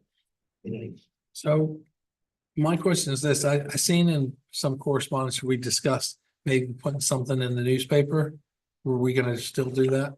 Yeah, we had, we were gonna do that. One thing we did, and she's not here. We had sent some information to the Fluvanna Review to see the, She said something. yeah, about seeing if they would post some of the stuff that we had provided. And if not, then we had talked about just doing like an article then if they weren't just. In that same line, did you send it to Marie Henry at the lake? Because she may No, I put don't that think in the we lake did. to use. Be a good call. No, I don't think we did. No, we can send it to her. And the next question I had would be for the commissioner. This normally happens in November timeframe, right? Yes, sir. Okay. So, and the next, Might be a short trip if that's all. yeah, well, so the next administrative assessment, we're gonna strive to get these out before Thanksgiving. That's Two- been the intent. Frankly, it doesn't impact the process, too much. The real process is your budgeting process. And I would, I'd say I prefer to get it out in October, November, and for the third-party provider to get it out, but, you know, software problems happen. It should be simpler since the software provider has purchased the third-party provider, now they own both parties. And so I think much has been said and it's all right. The kicker is that, me, like every other citizen, I'm just looking at the bottom line. God, how much it go up? But state code requires just about the entire front page is filled up with language we don't get to regulate. And so you do have to flip it over and kind of read the whole story to get a flavor for it. And Mr. Bryan did right, you know, they were in 2013, you know, we went for 6 years at one time. That's the maximum we could. We've traditionally been 4, but real estate. It's just, you know, the value of real estate. I can tell y'all, we've been talking about it for several months, and y'all, everyone in the county knows this was coming. That's based on the value of the sales of the property in their neighborhoods. Unless you're just aren't familiar with what's going on. Sale of property is higher than it's ever been in the history of this county. And that growth has been substantial since 2023.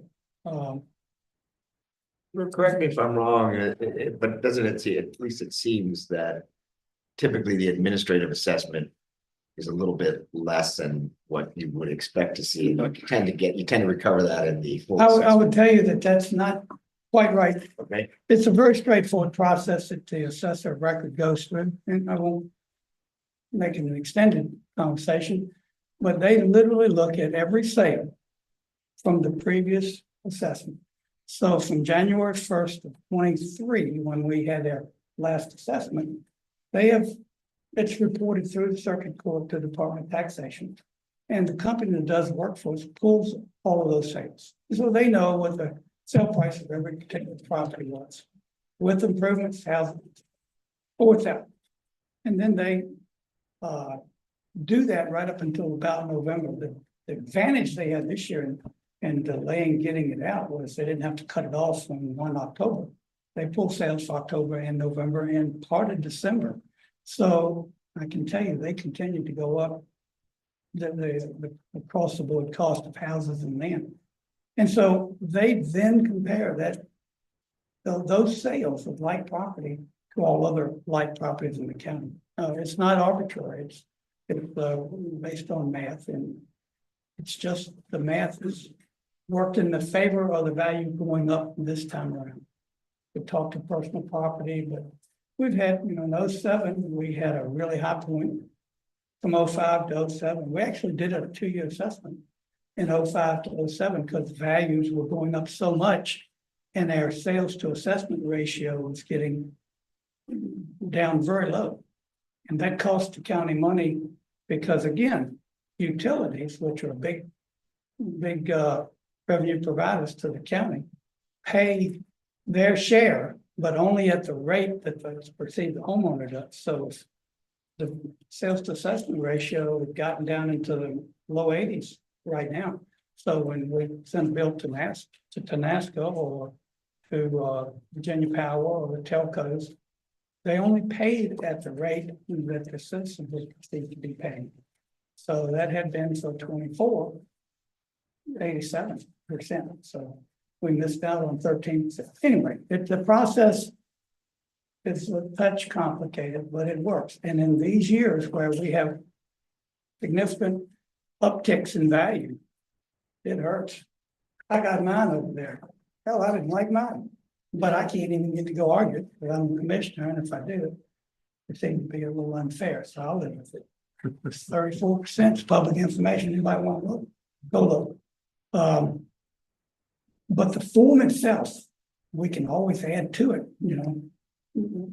additional language, but it gets really full now because we're on the back page. That's the first page and a half driven by state code effectively. And I'm assuming Kent that Store's up and coming, because if you were up 34%, cutting that. It's coming. 14%. Well, they're building water lines down 250 and data centers at Sand Hills, so the growth's coming, unfortunately.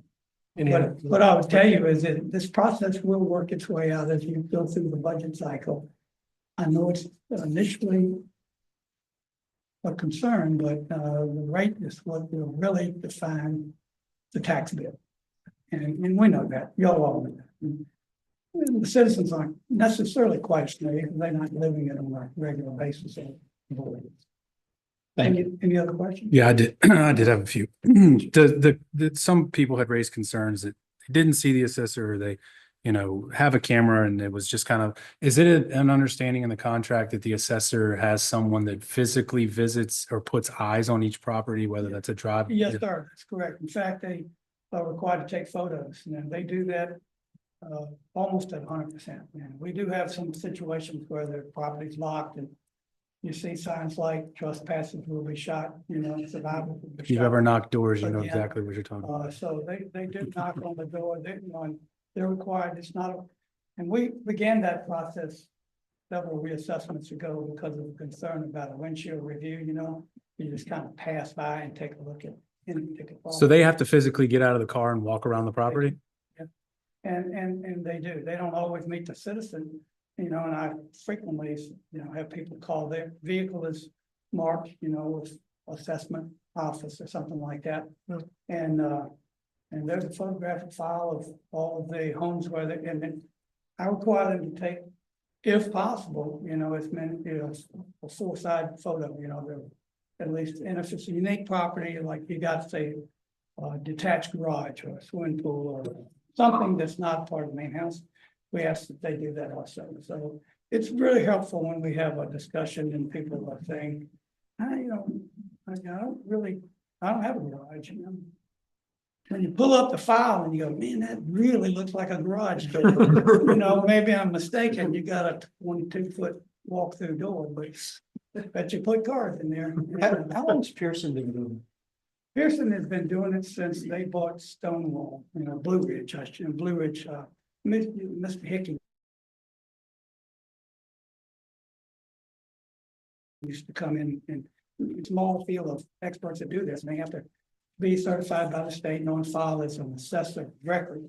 So you just can't start up a company and say, I'll do it for you, So we had about 4 companies that do this within the Commonwealth. We had a 5th one, but they didn't stay long. They were doing drones and didn't quite pan out for them. But Blue Ridge was purchased by Pearson. And there was another one you may recall, Mr. Fairchild, we've had bids from Marines, very good company, great company. And then there was another one that had done it for us in '84.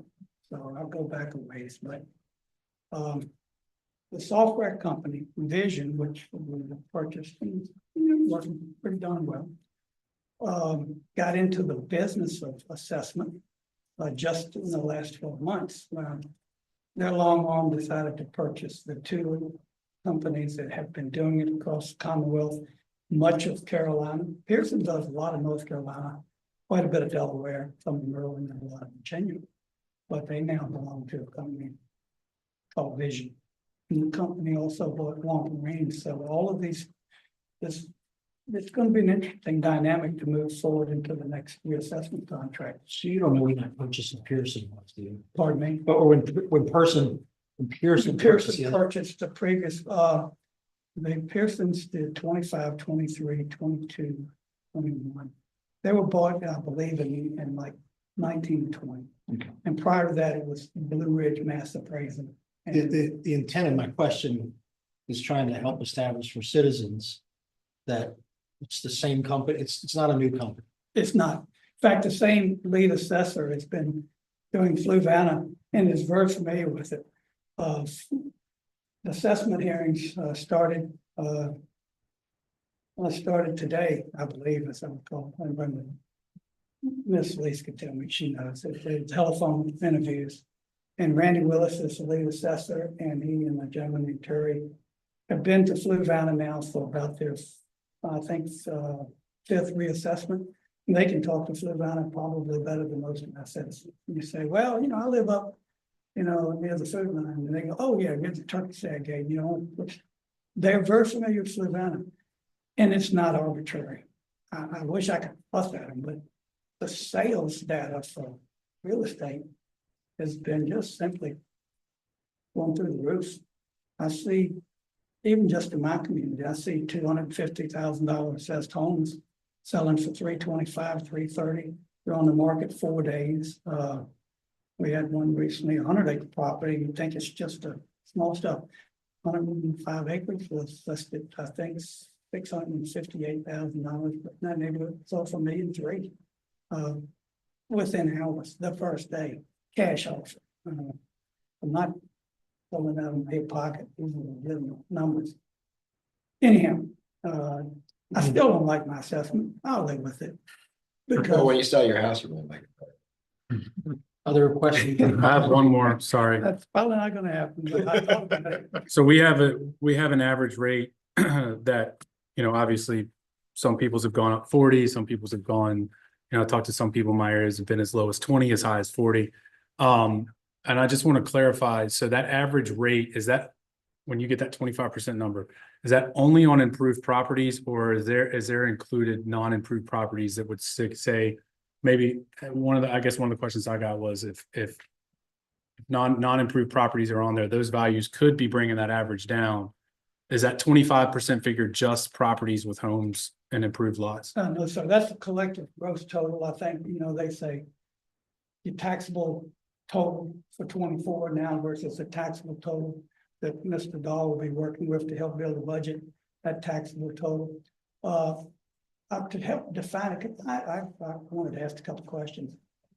The raw land didn't change nearly as much as some of the improvements, and the significant improvement that changed your assessment primarily on like if you have a finished basement. And I asked him, I said, why such an increase in the improved value of the homes, the buildings? And he said, well, we've been carrying improved basements, finished basements at a $45 per square foot cost, you know. So I happen to have one, and it's, you know, it's finished. I like the upstairs, but it's got sheetrock and mechanical. And so he said, that's just not even in the realm of doable anymore in the contractor world. We've doubled that, went to effectively $90 a square foot. So that was one big outlier. If you have a finished basement, you know, that one, your total square footage didn't have that large increase, but finished basement, they value homes, finished square footage, storage area, basement unimproved, basement improved. It's a pretty involved process. Well, then to that point, the increased costs of building, you know, translates to higher home prices. Sure, Of absolutely. course, drives, you know, the market in itself. I couldn't even begin to guess what it costs to build a home. I could take a guess, but as we pursue the cost of new administrative building, the cost is, you know, more than double what it was to build this building. You got sales and Sally Ports, and so it's just what it costs now to build. So improved basements was one of the big things you know, that impacted that. But I would encourage people, and this is what I do in the office, because I have this conversation at church and at the grocery store and at school, and if they can stop me at a stop sign, they'll ask me. I think people really should take the time, if they're concerned, and call Pearson and set up it's only about a 10-minute process. They're happy to do it by phone or Zoom or in person, and those will be done. And Pearson is required, and I'm saying Pearson, but any company that does this work. If we had an in-house team that did it here in Fluvanna that worked for the board or for my office, same process. We are required by code, and it's good code. They have to meet with their citizens as long as there's a need for a request for appointments. They're required to stay 15 days. And if they sit around and, you know, and do word puzzles, they still have to stay 15 days. In 07, I can tell you that, you know, they had a lot of work because, again, we had a 2-year assessment from 05 to 07, trying to get in front of it. It's unfortunately, the bottom fell out. Contact Pearson, that number is affected. You will talk to probably Mr. Willis, Randy Willis, who visited your house, so could talk to your neighborhood, or, you know, in detail. And ask them to please explain why. And they can change it up or down or leave it. But at the same time, and I'm only saying this for the benefit of maybe the audience that's listening. Board of Equalization is a very important board that y'all have put on the ground. And they start to meet, I believe in the first week of April. They have to wait, the assessor's finished. The assessor will be here 15 days, I'll finish that. But if they have 400 appointments and have to be here for 2 months, they will be here for the full 2 months. They won't tell you no. But if they're here at day 15 and the phone stops ringing for appointments, they don't go shopping and move out. And that's it. Then you can go. But the Board of Equalization, who are locally appointed citizens, have the same authority as the assessors. They can look at your work and you can say, hey, best thing to do is go on some of your neighboring properties that will like your home and say, mine's this price and theirs looks like it's not equal. They can adjust that. They can adjust it up, down, or leave it alone. And so it's a really good process, but you just have to kind of get off the couch and not just fuss at the board or at the commissioner or whomever, but actually, you know, ask for a review and reconsideration. The process works very well if it just, and that's the pitch to the citizens. Please, you know, ask that your assessment be reviewed. Our office doesn't do it. I encourage it, but that's how it works. Call them, and you don't even have to leave your house. They'll do your phone interview. That's pretty good. And happy to form, but I know you're busy. Thank you. Thank you. Appreciate your time. Certainly. Any other unfinished or new business? Nothing? All right, we will move on to the second round of public comments. Anybody wishing to address the board, please come to the podium, state your name and address, and please remember to keep your comments to 5 minutes on topic and directly to the board. Anybody wishing to? Seeing none, we will close the second round of public comments and move on to the budget. All right. I will go ahead and provide the board the county administrator's FY26 budget proposal. And please, you know, stop me along the way. Again, this is kind of like a high level summary. In the weeks to come through or the weeks and months to come through our budget work sessions, definitely be getting and have the ability to kind of do a deeper dive into some of these documents and budgets. So again, want to give acknowledgements. Process included active participation with and collaborative efforts of constitutional officers, agency heads, directors, and department heads. Certainly a special recognition to Director of Finance, Tori Melton, and Management Analyst Teresa McAllister in the Finance Department, and certainly the Commissioner of Revenue, Mr. Sheridan and his staff for providing all the assessed values that we need to come up with the budget. So budget development. So there was a careful review of revenue projections from all existing revenue sources to minimize the need for tax rate increases. We performed a detailed review of all expenditure budgets requested. Again, we met individually with every department budget, every department that submitted a budget, and went through their budgets in detail.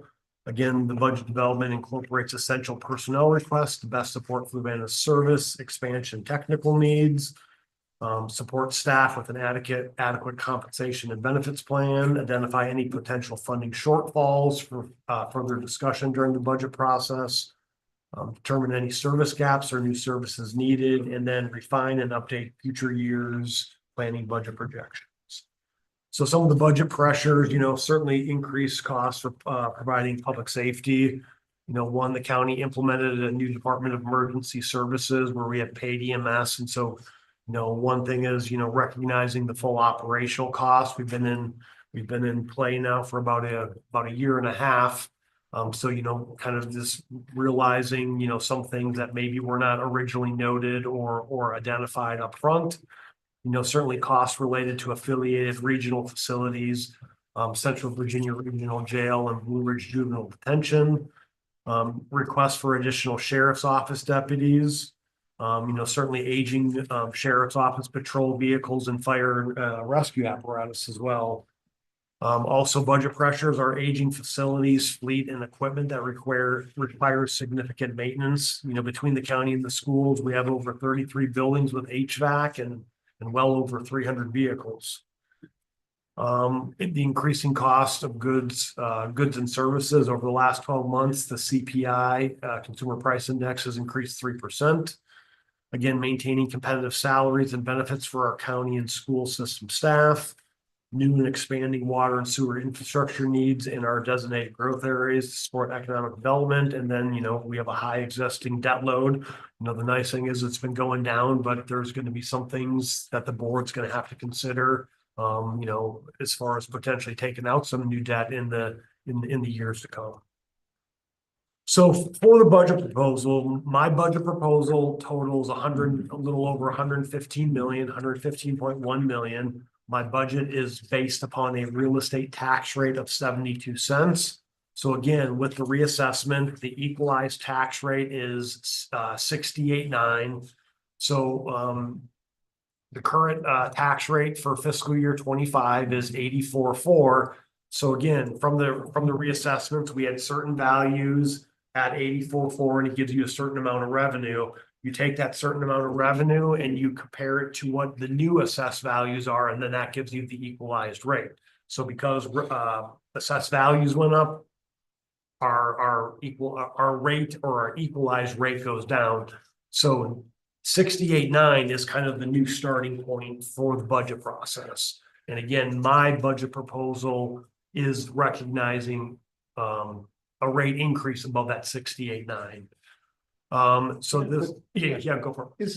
So as I'm explaining this to citizens, the equalization, like at 68.9, is there's got to be some margin of error, isn't there? So in other words, to get down to the exact dollars that we're collecting under the rate in the year before the assessment before the year before.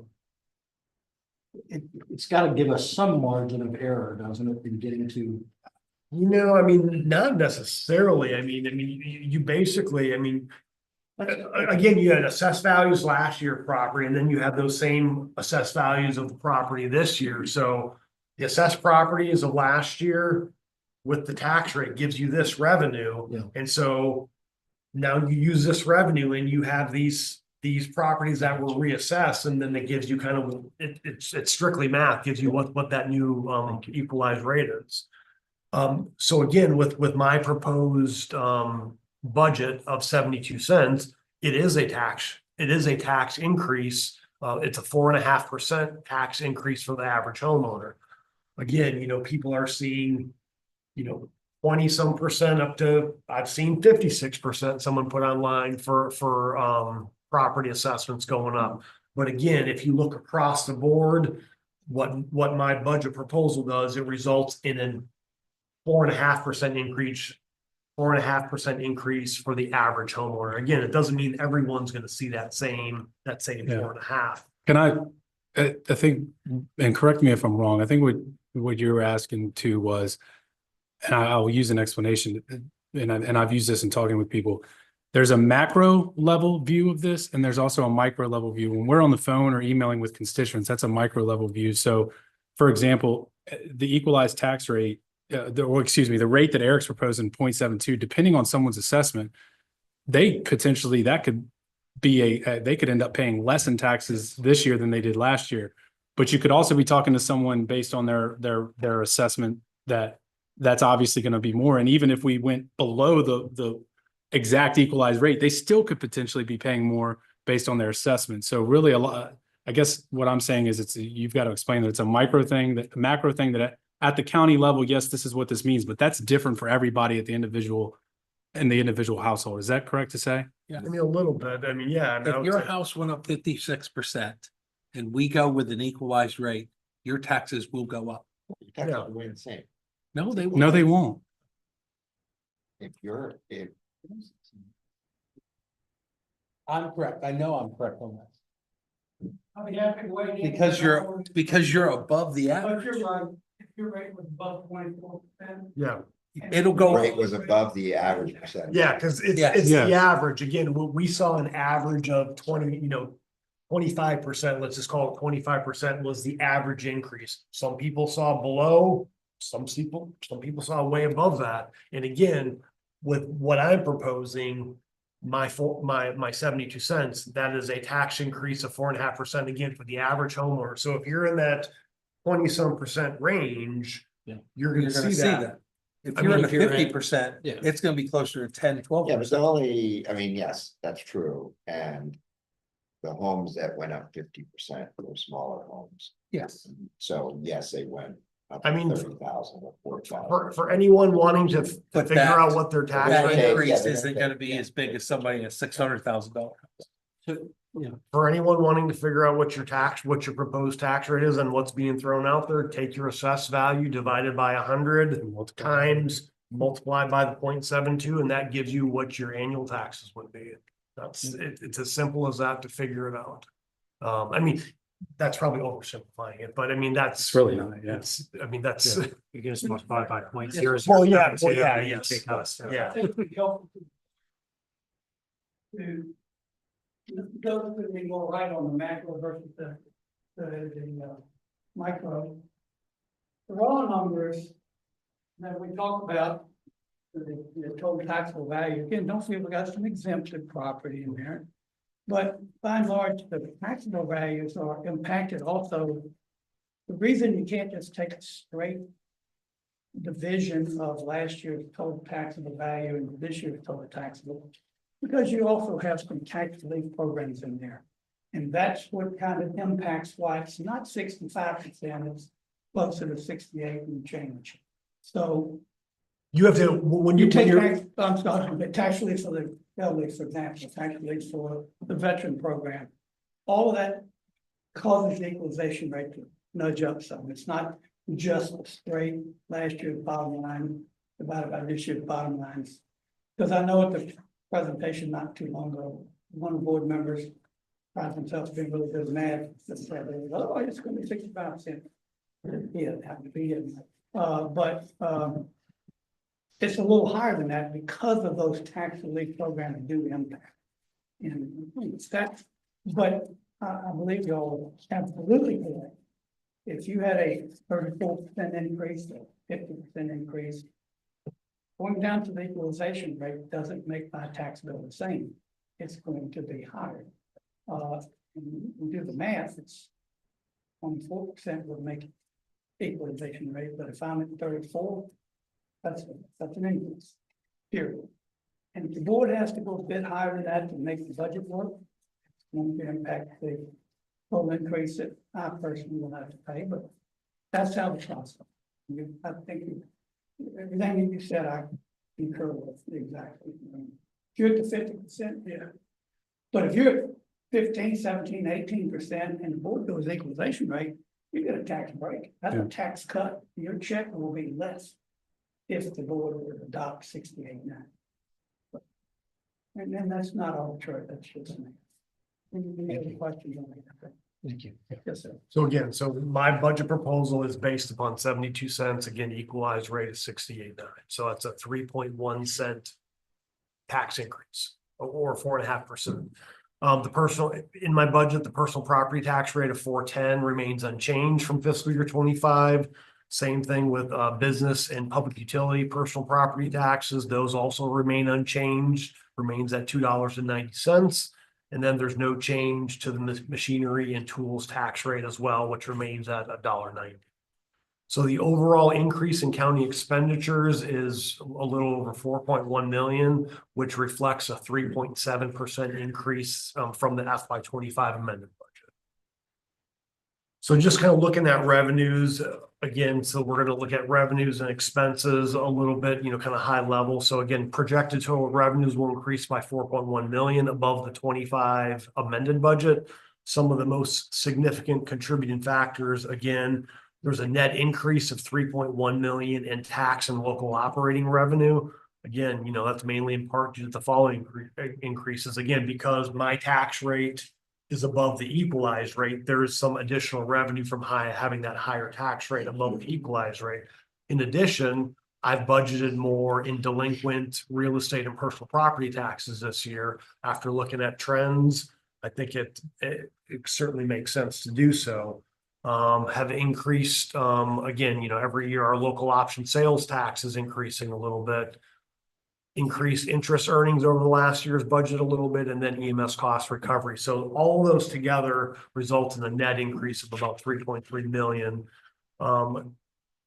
There's a decrease right now of 3.21 million in schools revenue, and that is only simply because we have not, well, up until this evening, we had not been presented with what the school's budget is. So you're comparing it against fiscal year 25. They had carryovers in there, and you just basically base it against what their flat budget was last year. Again, that number is going to change now that we have all their adopted budgets and everything.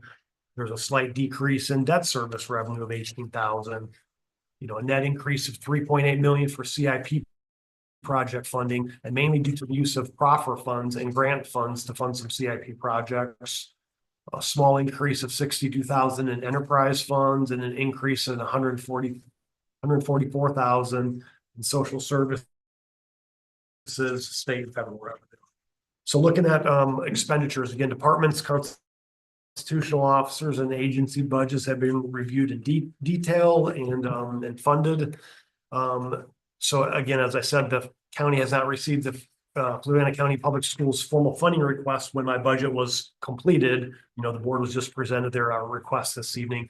And so the chart to the left just kind of shows by function level. Again, a lot of those departments that fall under general government or judicial administration or public safety shows what is the total amount in the FY25 amended budget, shows what is in my proposed FY26 budget, and then shows the percent change up or down. So just to note a few of the increases when I look at those function levels. And again, I'm just generally looking at some budgets that are mainly $50,000 or above mostly. Specifically, if there's been a big change within those functions. Again, under judicial administration, if you look back at the past one here, went up 3.7%.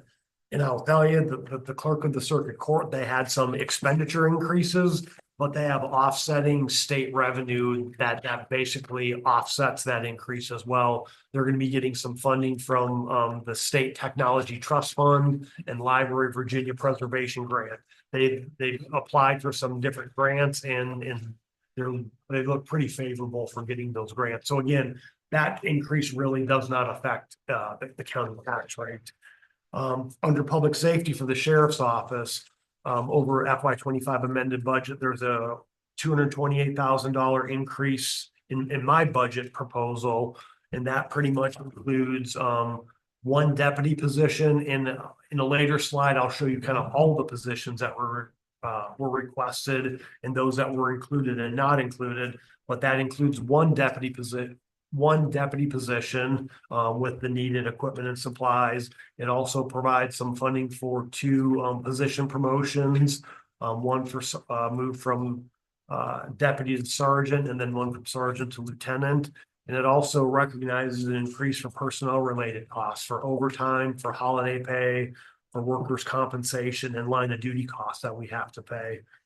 The E911 budget over fiscal year 25 reflects just over a $61,000 increase, and that's mainly due to the E911 radio system maintenance services and subscriber replacements. Subscribers are basically radio replacements. Also in public safety for under the Department of Emergency Services, it's reflecting the $248,000 budget increase over fiscal year 25. That includes a new position for the chief of fire and rescue in my budget proposal. It also includes some increases for contract services for covering all county-owned power load and power cot maintenance costs. And then some increases for vehicle repair and maintenance and increases in uniforms. For correction and detention, it includes a $66,000 increase.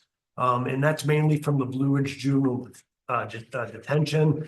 Again, Central Virginia Regional Jail, they're not requesting an increase this year over what is currently funded. I'm actually on the Blue Ridge Juvenile Detention Commission. I'm a commission member. We had requested that the executive director go back and take a look at this amount.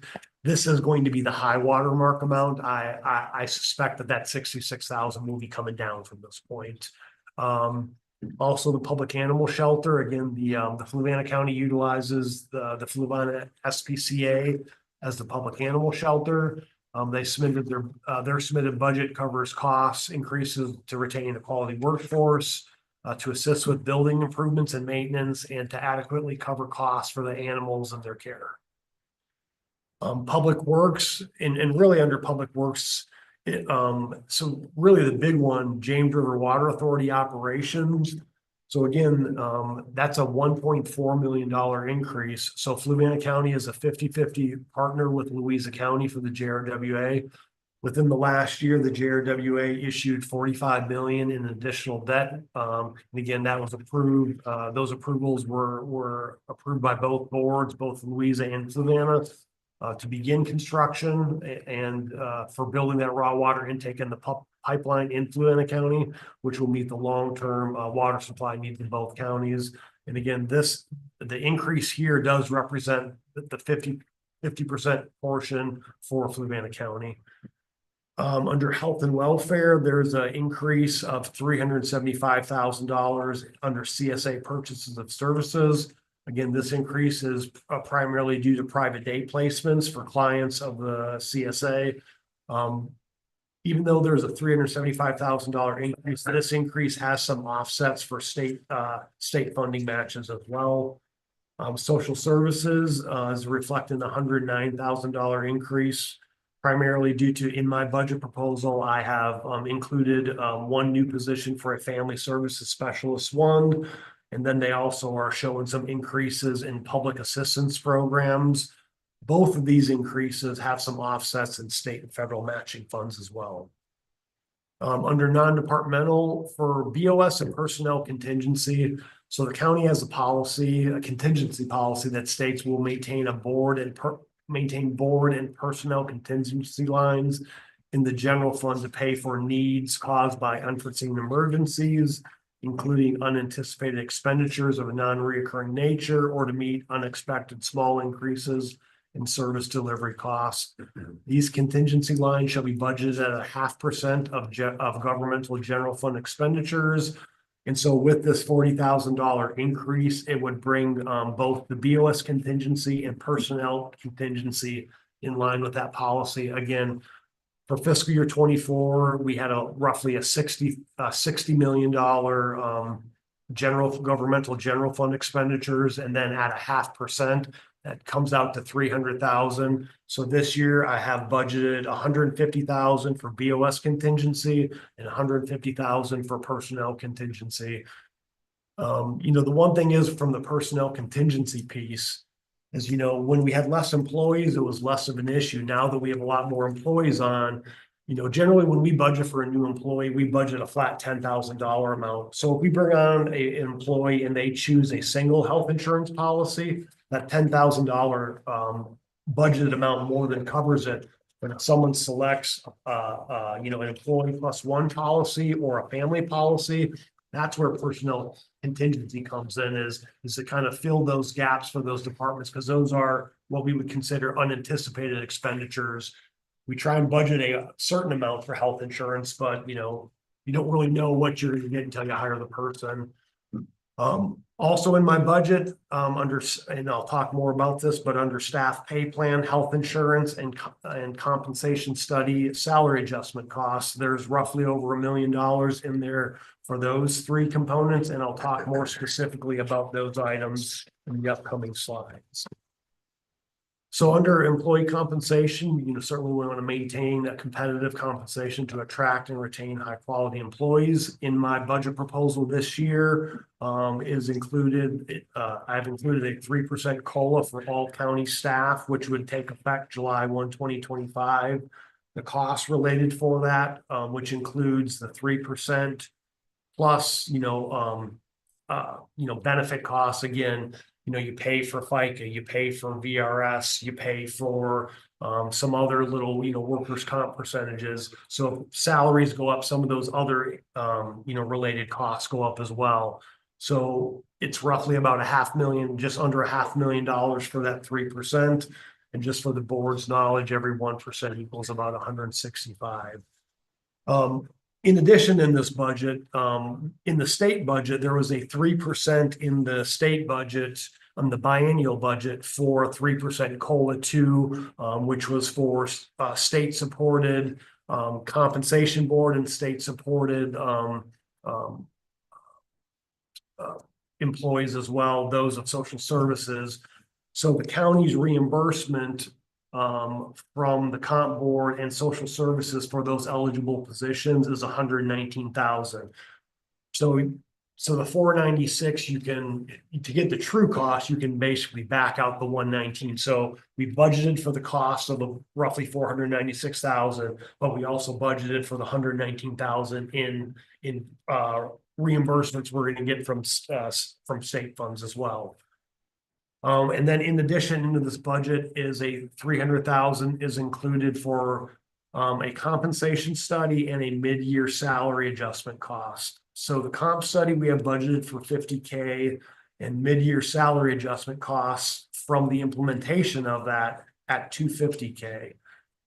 As I discussed with the board before, it's been about 4 years since we did our comp study, and everyone around us has been increase in salaries.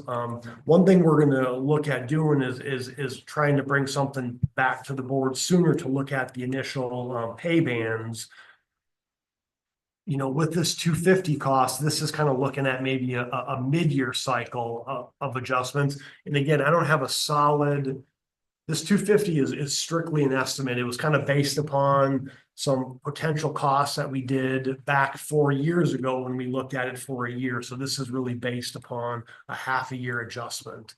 The chart to your right there kind of shows through the past 10 fiscal years, what the board has done as far as employee pay raises. So, generally every year for the past, 10 years, there's been a set COLA, but there's been some COLAs and some targeted increases as well and some bonuses. One thing I will also add right now between the House and Senate budget, there are some different things out there regarding bonuses, whether it's a 1% bonus or a 1.5% bonus. Again, that hasn't been determined yet, so that hasn't been factored into this budget proposal, but I'm assuming at some point that's something, if either one of those proposals pass, we'll be bringing some of that information back to the board as we know more. Health insurance. So health insurance cost increases have been significant fiscal influences every year. So the budget, my budget includes $283,000 to cover a 9% portion of an estimated 10% increase and to lessen an adverse impact on employees.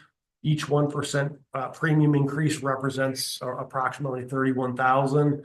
Want to just give you one good update that we got today. So we actually just received our notification from Anthem, the local choice this morning, and our actually county increase will only be 6.4%. So I have budgeted in my budget a 9% increase, but we're only going to see a 6.4% increase. So we literally just got that information today. So there's roughly, potentially around, $75,000 savings in my budget right now based upon that. And the chart to your right there just kind of shows what the health insurance premium changes have been over the last 10 fiscal years as well. Under new position requests, so the top chart kind of shows those positions that were included in my budget proposal, and the bottom shows those positions that were not included in my budget proposal. Again, which positions were included in my budget proposal. One was the deputy sheriff, which is the new full-time position. Chief of Fire and EMS, which is the new full-time position. A utilities operator, 1, 2, 3, or 4. That's just one position for public utilities. A family services specialist, 1 for social services. And then, as I mentioned before, there was 2 position upgrades in the sheriff's department to convert a deputy sheriff to sergeant, and then convert a sergeant to lieutenant. There are also a number of positions that were not included in my budget for various reasons. The treasurer's office requested a deputy treasurer 2. That one was not included. The IT department requested an information security officer and a cybersecurity specialist, 2 different positions. Those were not funded in my budget. But I did fund some contractual services that would augment doing some of the things initially that those positions would do. In addition, again, the sheriff requested 6 new deputy sheriffs in the budget this year. Again, my budget proposal only included 1 of those deputy sheriffs, but I'm sure as he comes forward for his presentation, he's gonna give good rationale why those 5 positions are needed. Also, there was a request for the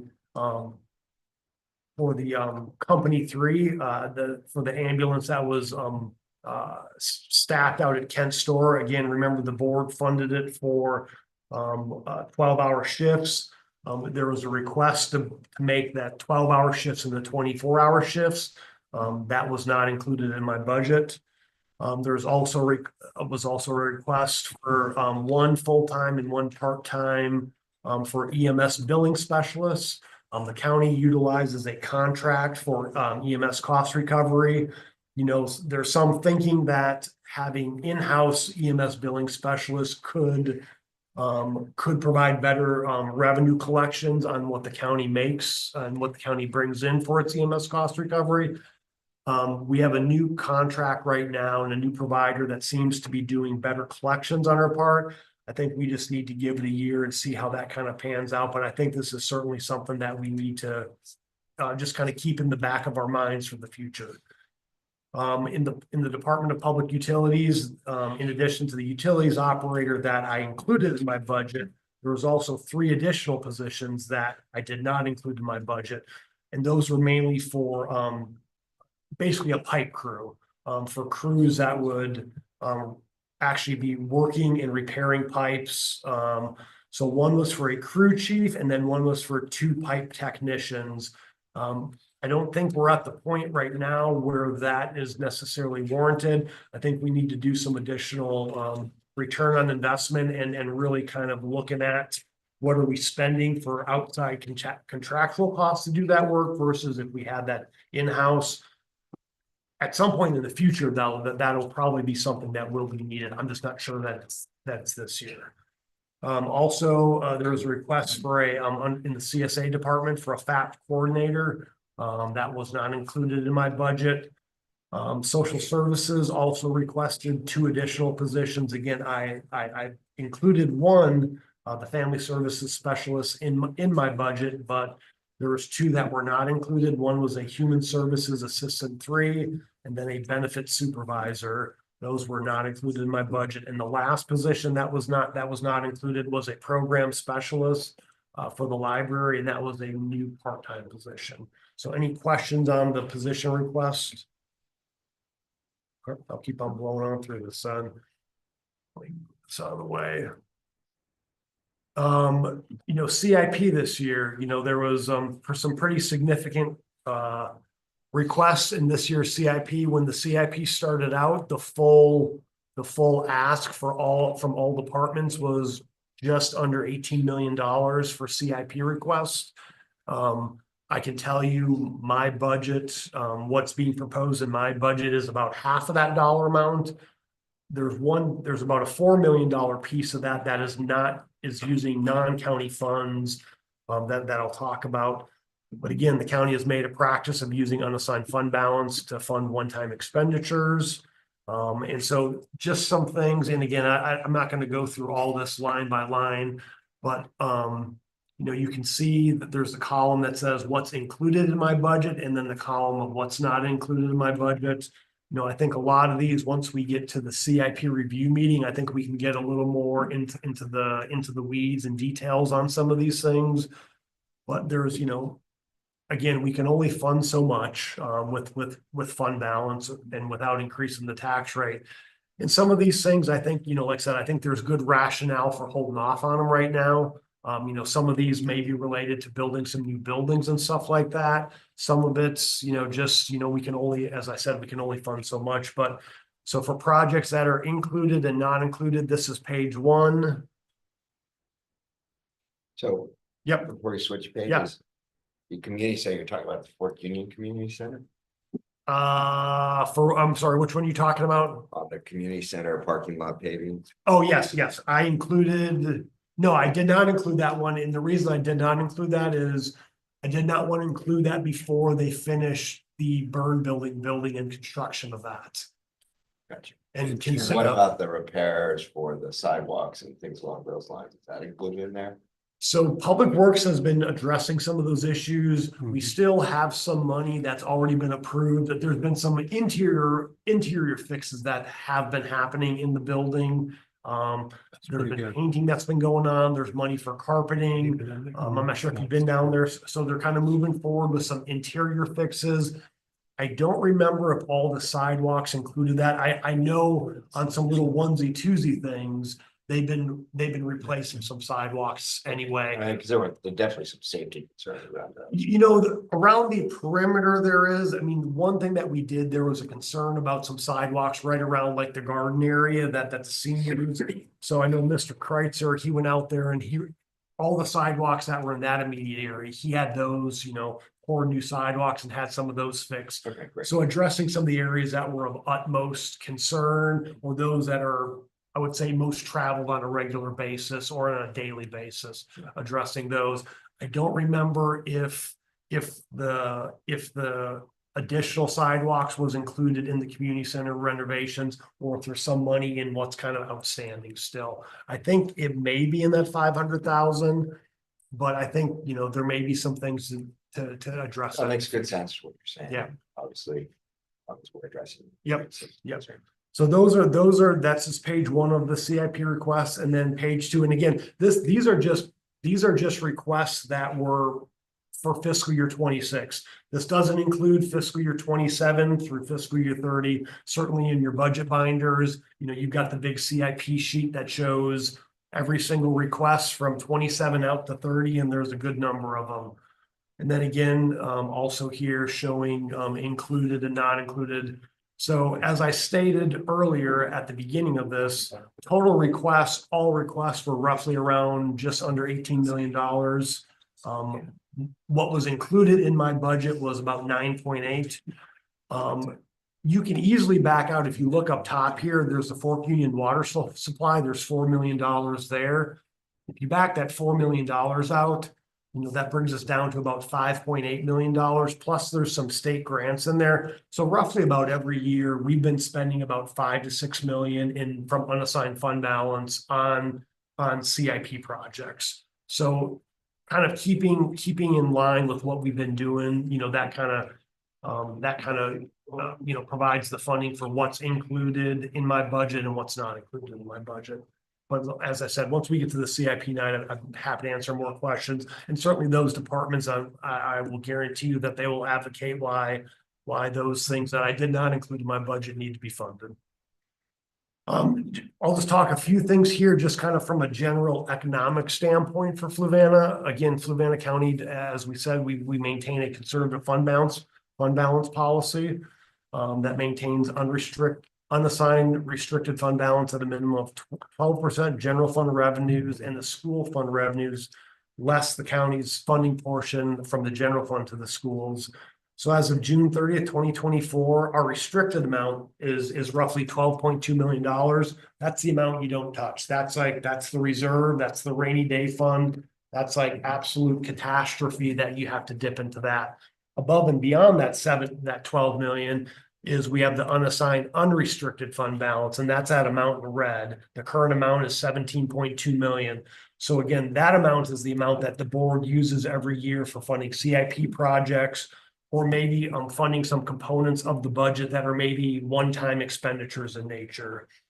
In the fiscal year 26 budget, Real quickly. yes. You're saying the red is 17 million, looking at the, Oh, I'm talking the red number, right here that I'm circling. right, that's the unassigned, unrestricted fund. Oh, unrestricted.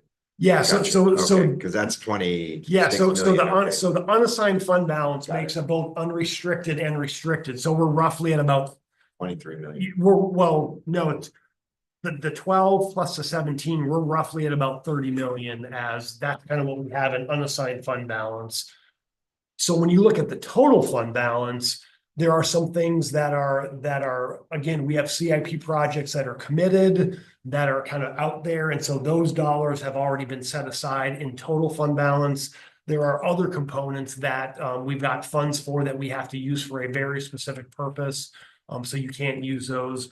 So again, the 30 million is the makeup of the 12 million and the 17 million. And then the other, the blue is the assigned fund balance. Correct. Yep. And then again, in my budget, I have scheduled to use about 6 million of fund balance out of that 17 million. Looking at unemployment rates data, again, you can see Fluvanna, the big spike was COVID. I guess the thing to be said is, we're back to about, pre-COVID unemployment rates.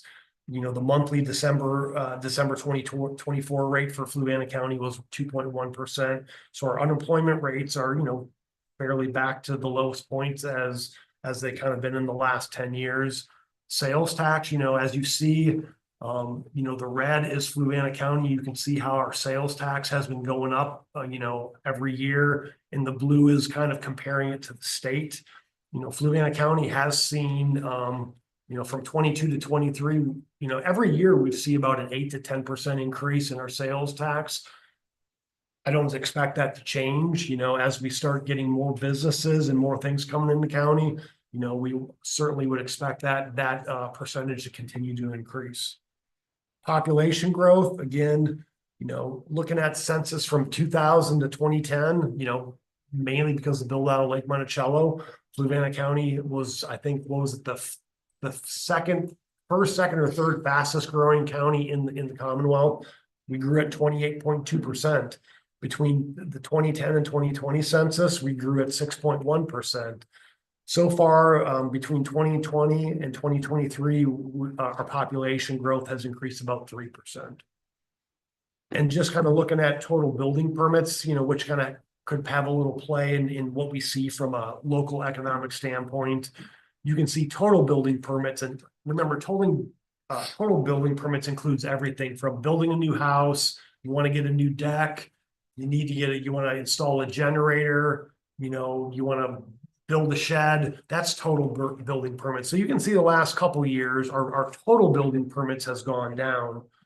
And with the exception of 2024, the last 2 to 3 years, our permits for new home construction have been going slightly down.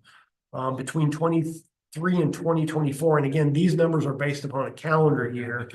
You can see our permits for new home construction have gone up.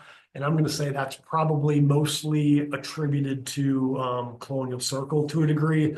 And again, these numbers in the permits for new home construction, these numbers also include apartment buildings and duplexes or multi-family homes and stuff like that. So when you may have one apartment building, obviously that doesn't count for having, the number of units in one apartment complex. It's just one building. But you can see that our permits for new home construction from 23 to 24 has increased. And let's just circling back to that number. That's kind of an interesting number. Because Fluvanna Circle, the apartments alone is 175 units, right? 125 from the apartments. 125. 24, yes, you're correct. Yes, 24. They started building those in 2023 or 2024, or is it all 2024? I think they started pulling permits probably in 2023, but they probably weren't built until 2024 4, I'm thinking. A lot of those single family homes came online at the beginning of Oh, yeah. 2024. Yeah, they're, Yeah, which I mean, sort of suggests, well, I guess what the point that I'm driving at is if you look at just Colonial Circle, if you took that out, we would probably have a decrease. Seems like. Yes, we probably would. I mean, I mean, you know, if you ask the building official, there's lots of homes being built throughout the county. Again, we have one concentrated subdivision that's building a lot, but you know, I think with every year, we've got a lot of things that are building, you know, just in kind of, you know, spread throughout the county. But yeah, I mean, you're probably right. If Colonial Circle wasn't in there, we'd probably be maybe flat or level. Yeah, I mean, if that's 125 units, not counting the duplexes. I mean, the duplexes were another, however, 100 units or something like that. I think that's, the two numbers are almost right there. Yeah. Yeah, you know, we basically had zero growth elsewhere in the county. Yeah, it was probably Right. level, you know, we always get a little building growth here and there, and so it was probably consistent with what we do every year. So, yeah, yep. You know, new revenue sources, again, we continue to look through new revenue sources. I'm not gonna beat this one up, you know, food and beverage tax. You know, we went through that, again, the board, you know, did a referendum, way back when, it didn't pass. You know, new legislation came that the county could implement that without a referendum. Public hearing for the Board of Supervisors to consider a food and beverage tax will be held March 19th, 2025. Again, there is no funding included in my budget proposal for any revenue from this because it hasn't been decided or passed or anything at this point, so. And, you know, just looking at the budget calendar, you know, so, you know, coming up, you know, let's see here, so next week, as I said, February 26th, we need to up this, we'll have county agency briefs and constitutional officer briefs, and then after those briefs, the board will be setting a max real estate tax rate for advertising. And then all of March, we're just kind of slam into budget work sessions. The board will have to set a proposed FY26 budget and the affiliated calendar year 25 tax rates for advertising on March 19th. On April 9th, we will have public hearings, 2 separate public hearings, one for the equalized tax rate, which, you know, notifies the public of, you know, here's what the equalized tax rate is and here's what the proposed increase is. And then there will be a separate public hearing as well as, you know, what is the budget that the board is proposing at that time. And then we have the budget adoption scheduled for April 16th. And April 23rd is a backup if for some reason we can't adopt the budget April 16th. So again, just wanted to do a basic review today, answer any questions, and certainly collect any other information from the board to research in advance. And that's it. Yeah. Matt, can we go back to the very first one where you have your entire budget laid out? Very first. Yeah, the 72 cents. Oh, yeah. Right there. And you said you in your calculations, you didn't have the schools in there initially, but now you do have them in there? I don't because again, when my budget was done, again, my budget's been done for a while now and they just adopted their budget just. And you said a penny equaled what? A penny equals 462,000. So you can add 4 point some cents. Yeah, to that. so remember they requested you know, roughly about just under 1.9 million. So you're looking at roughly around 4.5, 5 cents. Yeah. I think I came up with, I think it was yeah, roughly 4.1 cents or something like that. Okay. You know, and certainly from a budget standpoint, and I don't want to, certainly there are some revenues that we haven't received yet. The commissioner is still going to be going through. They're still waiting to get values back from NADA. So the personal property tax revenues that we have in there is basically the values are flat from last year. So I would assume that there would be some type of increase in values. I could only imagine. I don't know what that's going to look like. And then certainly by the time we get to the time that, we're ready to, set the rate for the budget and approve the budget. I'm certainly that the commissioner will also have some additional properties that have been CO'd at that point that we can include in those numbers as well. But like I said, I'm happy to answer any questions, any additional questions from the board. Anybody? No, I know I want to see the inflation adjusted. I wrote that down here after you said it for the schools. One good one. Yeah, it's a good hit. Um. Anything else? I had something else, but I can't remember. Well, before you can get to it, I'm gonna say, let's move on. So is that all? Yeah, that's all for me. And now we got finance to do kind of, again. As Tori said, she's not going to get too deep in the numbers, but there's a lot of numbers. Like she'll give you a high level. I said 5 minutes. You Yeah. got 5 minutes. No, I'm just kidding. So good evening. I'm just gonna go over a brief budget review from FY 26. And Tori, you might want to pull in a little, Oh. little closer. There you go. Okay. There you How go. about now? Yep. Okay. So for FY 26, the county administrator proposed a total budget of 115.1 million. And of that 115.1, as you can see in the first bar chart there, revenues are coming in. We received most of them for property tax coming in at 41% and state at 36%. Of that amount are expenditures. As you can see, a majority of that is school expense for operations. And then second comes in general government, and the other 18% is broken out by debt service for county and schools, enterprise and capital. Next slide, please. The next slide is it's a general fund revenue summary from FY 24 to 26. For 24, you have actual numbers here coming in at 70.1 for revenues received. For FY 25, we have a total amended budget at 64.3. And for 26, they proposed at 68.5 with a total increase of 4.2. And just one thing, you're wondering, why do we have higher revenues in fiscal year 24? If you look at federal, we're at 6.4 million. And then after that, we're at 1.7. That's basically ARPA money. Yes. ARPA money that was recognized. Next slide. Listed on this slide is the top 4 revenues received by the county, which are real estate, personal property, public service, and then local sales tax. Again, you have actual numbers for 24, amended budget for 25, and proposed for 26, which is an overall increase in 26. Next slide. This slide shows the revenues received by the Commonwealth of Virginia, which is PPTRA, Compensation Board, CSA, Social Services, and some miscellaneous funds. So overall, we received 10 million from the state. So for real estate tax, we have residential and commercial, and the first 6 lines are numbers that we received from the Commissioner of Revenue's office. Of that number, we divide that by 100, times it by the county administrator proposed rate, and then multiply that by the collection rate, which gives us the amount of revenue we should collect in 26 for each one of those categories.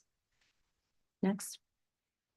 The real estate collection tax rate comparison is from our neighboring counties. And as you can see, there are 2 different colors here. You see a red, which is the lowest, and a green, which is the highest, which gives us an overall average in 25 with all the counties at 0.72. I'd just like to know, depending on what we do with the budget, we would be at the average tax rate if we stayed there. I was going to ask, that's what my second question was that chart there. Right before I walked in here, I rechecked all of those averages because I will never forget my first. We don't have presentation. any proposed rates. We don't of the other locales. I would imagine within the next couple weeks or so. Yeah, we if would- it's possible as budget season goes, if you get Yes. see proposed rates, Absolutely. that'd be great. Some tells me Louise is gonna ring in right around 0.72. Or with all that revenue they're getting, maybe they're gonna lower it. Well, Yeah, yeah, right. where's all Yeah. you can see pretty much stays flat. Yes. Yeah. Charlottesville flat. It hasn't said they had a 30%.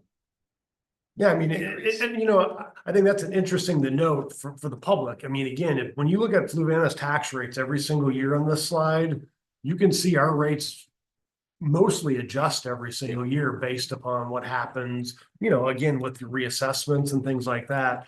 A lot of localities, and again, not begrudging them, they leave their tax rates flat every year. So if you have that, say a 26%, you know, reassessment increase, you're gonna feel a 26% tax rate increase. Whereas Fluvanna County, we've, generally, our tax rates, you can see they kind of ebb and flow every year based upon reassessments. And So they have to, so they have to equalize and then just come back to the rate. Yeah, yep, If it's over 101%. yeah.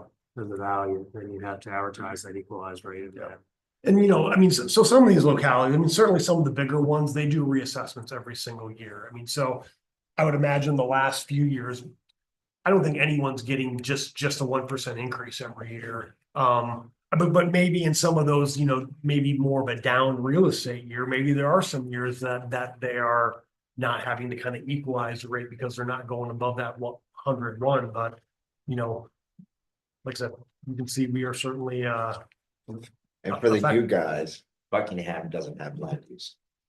correct. This is about. So And,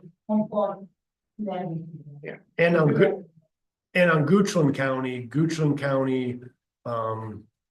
they have a special taxing district around, the Tuckahoe Water District that you pay. Again, overall, the tax rate's 53, but if you're in the West End area, I think they have an additional 30 some cent. I think 30 cents. Used to be 28, they call it the technology code. Yeah.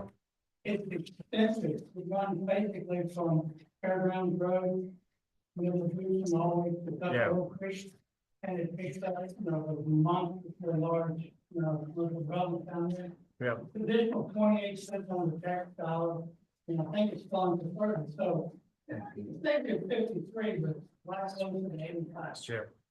And to Mr. Good's macro point, and to your point as well too, Mr. Sheridan, that 25% isn't the right average. It's actually like a 17% differential. So if you take the 84.4 divided by the 69.9,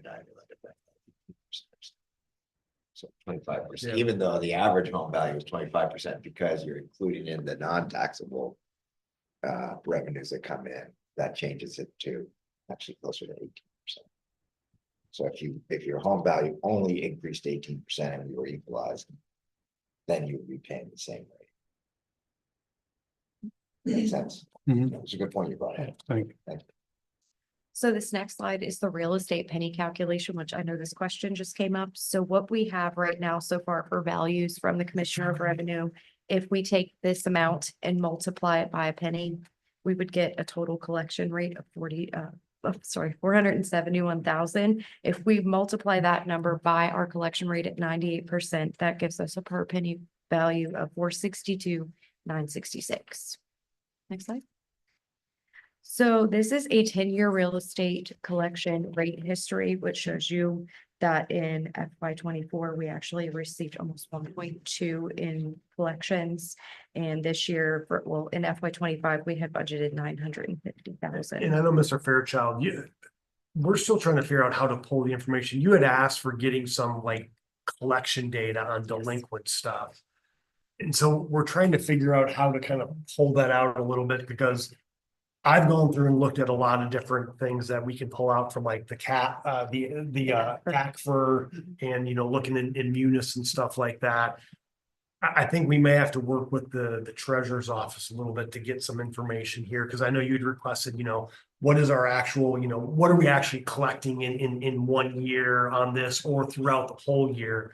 I mean, certainly when you look at, there's a chart in the comprehensive report in the back. It shows every single year, like those back years, you can see the total percentages is slowly starting to get up to 100% full collection. Again, we've got a couple percent on those things that are out many years. But we're still trying to figure out how we can kind of pull that to get you the real information you're looking for. But you can see from just delinquent taxes collected by year, in that particular fiscal year, those numbers are what we're actually collecting. You can see the last couple fiscal years, the delinquent tax collections has been, over $1 million. So for personal property taxes, it's the same methodology as we use with real estate. With these values received from the commissioner, we would remove the PPTRA received by the Commonwealth times that net taxable value by the collection rate, which gives us what we should be receiving in fiscal year 26 for both personal property and business personal property. Next slide.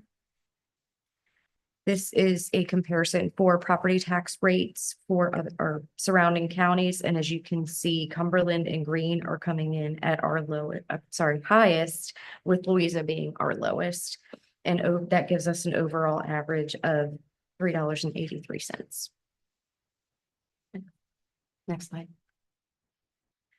For business personal property for our neighbors, we have Greene coming in at the highest and Louisa at the lowest, and it gives us an overall average for fiscal year 25 at $3.53. And this chart here is way more nuanced than just looking at the tax rates, because when you look at depreciation values and everything, every locality does it different.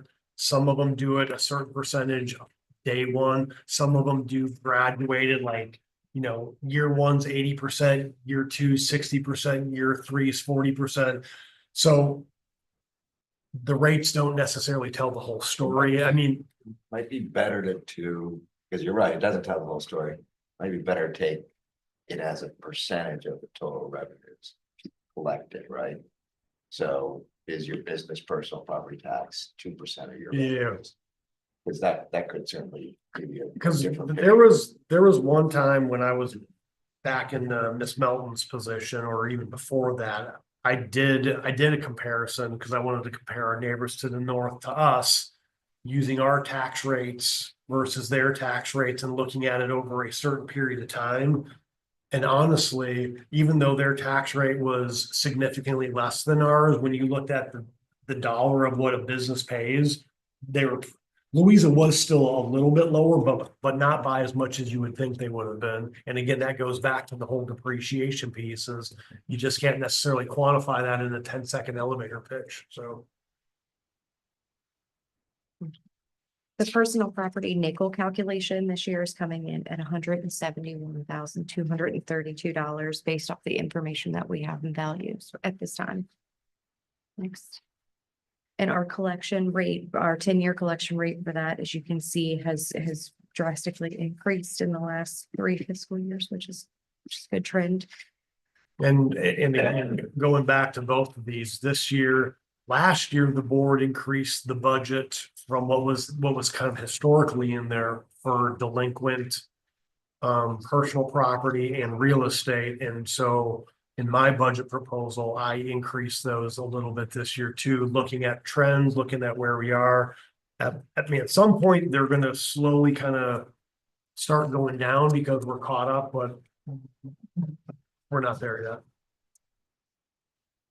So for Public Service Corporation tax for FY26, we're estimated to receive 3.4 in revenues using the values that we have based off of the real estate proposed by the county administrator at 72 cents, and for personal property at 2.9. Next slide. Okay.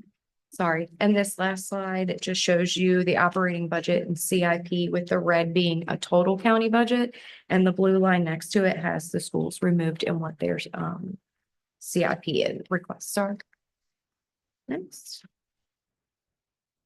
And my last slide is just an overview of general fund expenditures. As you can see, you have actual numbers that we have for FY24 at 61.3 and amended FY25 at 64.7, and the co-ed proposed at 68.1 with an overall increase at 3.4 million. And I'm happy to answer any questions you may have. Anybody? So Thank you. Any information the board wants staff to get in kind of, you know, as we look in the following weeks or anything? In my case, I'm gonna spend the next week absorbing that. There's a lot there to read. No, thank you for all your hard work. Yeah. Thank you. All right. At the next meeting, will you have your overall summary sheet that has the schools in there and what it does to the tax rate? Yeah, we are. We're gonna, on the big summary sheet, we're gonna plug in all the school information now that they have given us, specifically their state and federal stuff too. And then, you know, I mean, the kind of the delta is gonna be is what does the county want to put in for from what the county contribution is, but we will have the budget summary sheet, and so. Again, now that my budget's been, proposed forward, moving forward, we'll be looking at the BOS advertised budget, so. There'll be a column on the budget balance sheet that will kind of show any potential changes, like for instance, as I noted, health insurance costs came down. So we're all automatically gonna have some savings there. And anything else that we potentially foresee in the coming weeks too. But yeah, the school's numbers will be in there as well. Excellent. Ready to make a motion? I move we adjourn. Second. Motion made by Mr. Hawk, seconded by Mr. Goode. All in favor? Aye. Chair votes aye, 4-0.